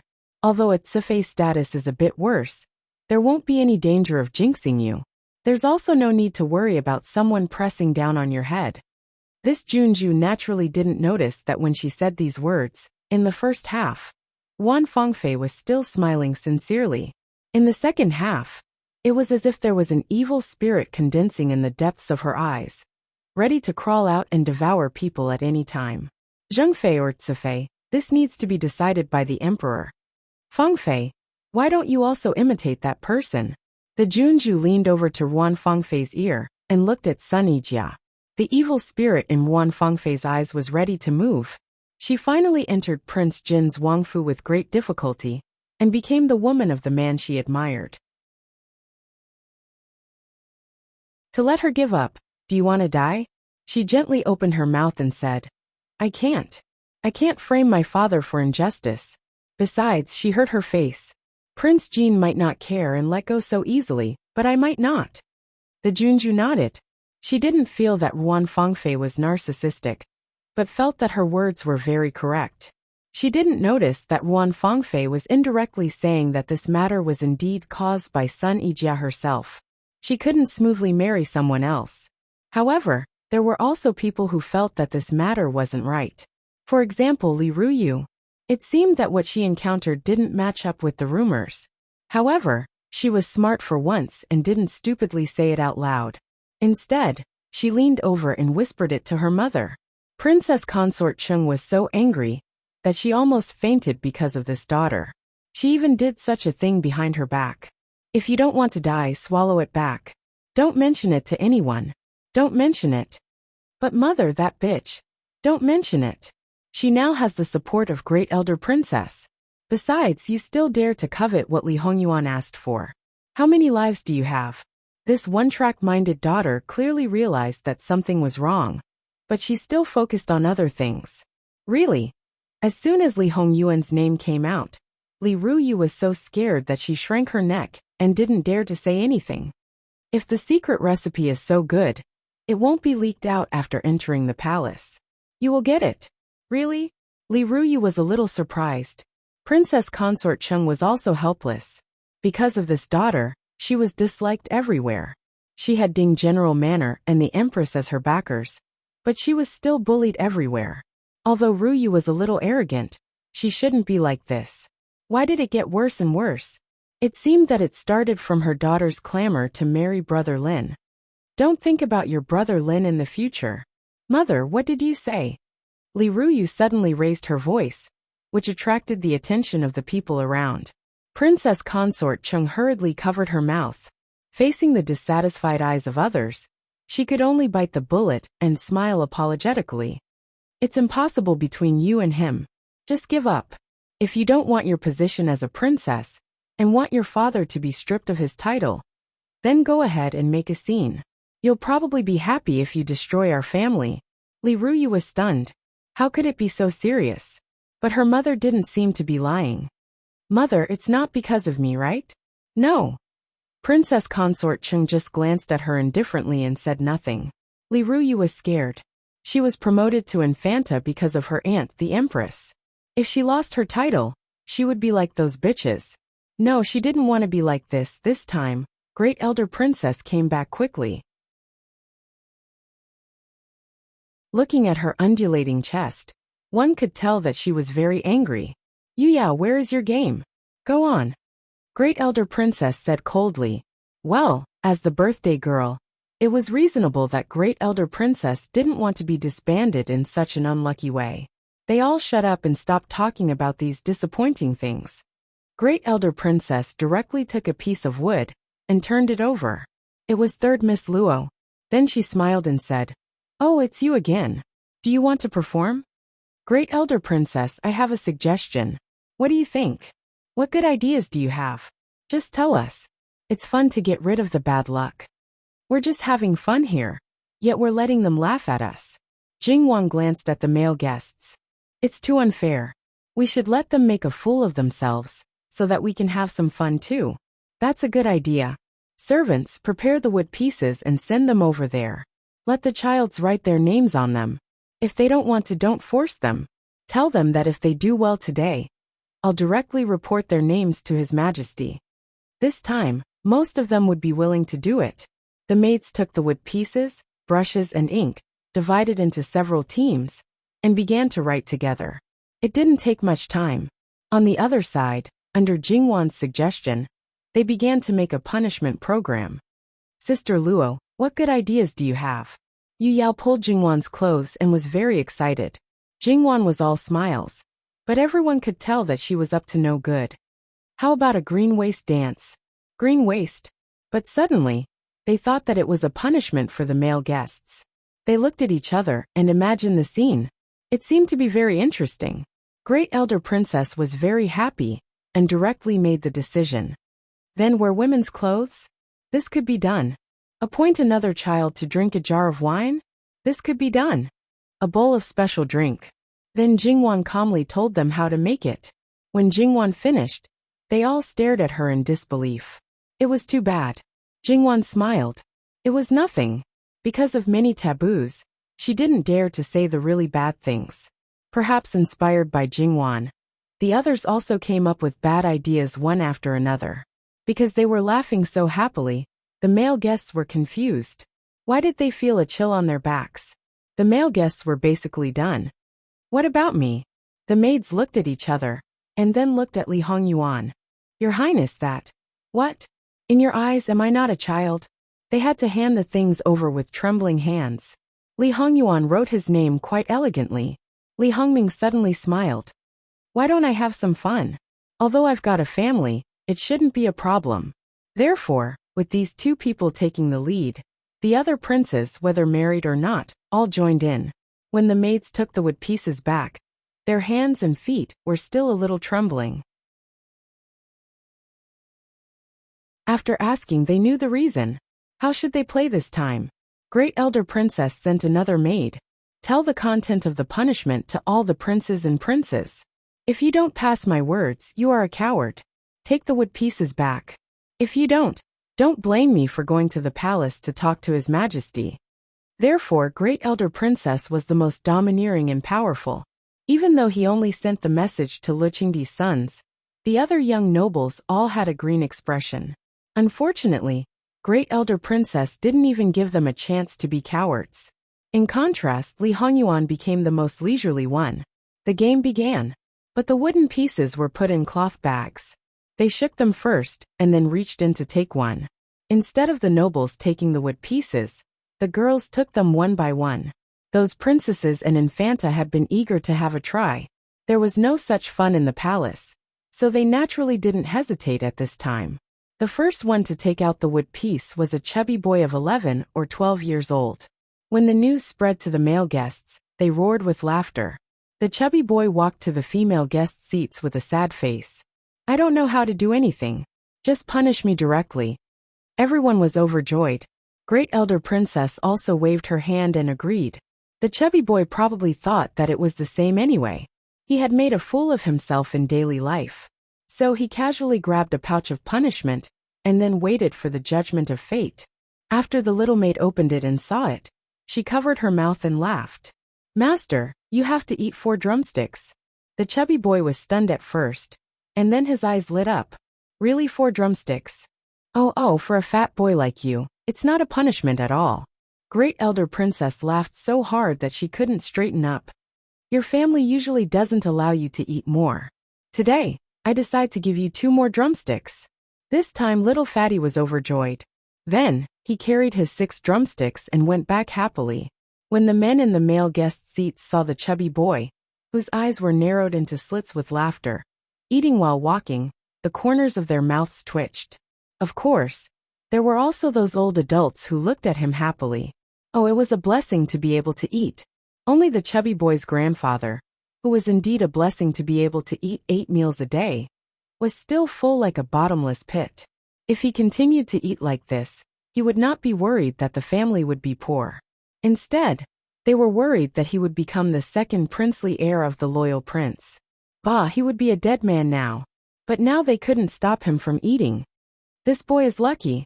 For others, a few drumsticks are definitely a punishment, but for him, it's a great benefit. Before they finished talking, the second person had been taken out. Even if they looked calm, they were still a little uneasy. There was no other way. Even if they were talented people, they were not omniscient and omnipotent. If they picked something that they didn't know how to do, they would still be punished. Who was the second unlucky guy or the lucky one? Sun Yilin. In fact, Sun Yilin and Luo Jinghua had just returned not long ago. Naturally, after such a long time, they wouldn't be talking about Sun Yijia. It could be said that the two of them had written their names on the piece of wood without knowing what was going on. Sun Yilin could only shake his head helplessly when he found out what was going on. But Luo Jinghua didn't seem to care.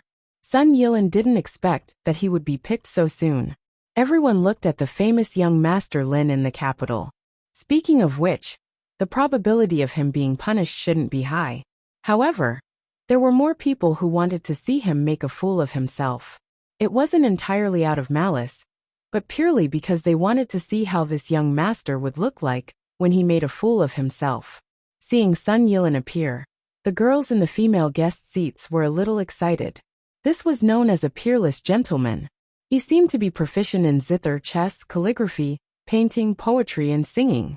It was not easy to see him displaying his talent in public. It was definitely a great enjoyment. However, they wanted to see him being punished even more. What should they do? Even Sun Yijia was whispering in Jingwan's ear. She was also a person who wanted to see the world in chaos. Great Elder Princess, I think the girls all want to see our young Master Lin being punished. Why don't we punish him directly? A princess of the same generation as Great Elder Princess joked. Sun Yilin repeatedly bowed and begged for mercy. Please be merciful. It's not up to us whether we can be merciful or not. It depends on your luck. Don't talk nonsense. Hurry up and pick. Sun Yilin had to pick a purse. The maid opened it and said, Master, it's archery. Sun Yilin obviously breathed a sigh of relief. Although he was not as good at archery as other skills, he was not weak after all. Young Master Lin, don't be happy too early. Archery is not as simple as ordinary targets. If you don't do it well, you will also be punished. A princess smiled and kindly reminded him. Although Sun Yilin had been mentally prepared, he was still a little scared. The selection of bows was relatively large, and there was no fixed rule. He took the bow and went to the flower bed. Then a group of fully armed kittens and puppies were brought out. A red or green fruit was fixed on the head of each of them, and they were encircled in a certain range on the shore. The requirement was that he had to shoot all the green fruits within half an hour. Any arrow that hit a small animal would fail. There were only 3 green fruits. Logically speaking, it was not difficult. But Sun Yilin looked at the arrows that had been treated in order not to hurt the small animals, and the little thing that ran away as soon as he let go. It seemed that God wanted him to die today. https://www.bicken.com/11/11807/6652991. HTML. Click here to report. Registration is free. We will deal with it as soon as possible. After reporting, please wait patiently and refresh the page. Please remember the domain name of the book, www.bicken.com. Bicken.com mobile version reading website, Bicken.com. You're tuning in to the Earbook Haven YouTube channel. Don't forget to subscribe and join us on this journey to catch the most captivating stories.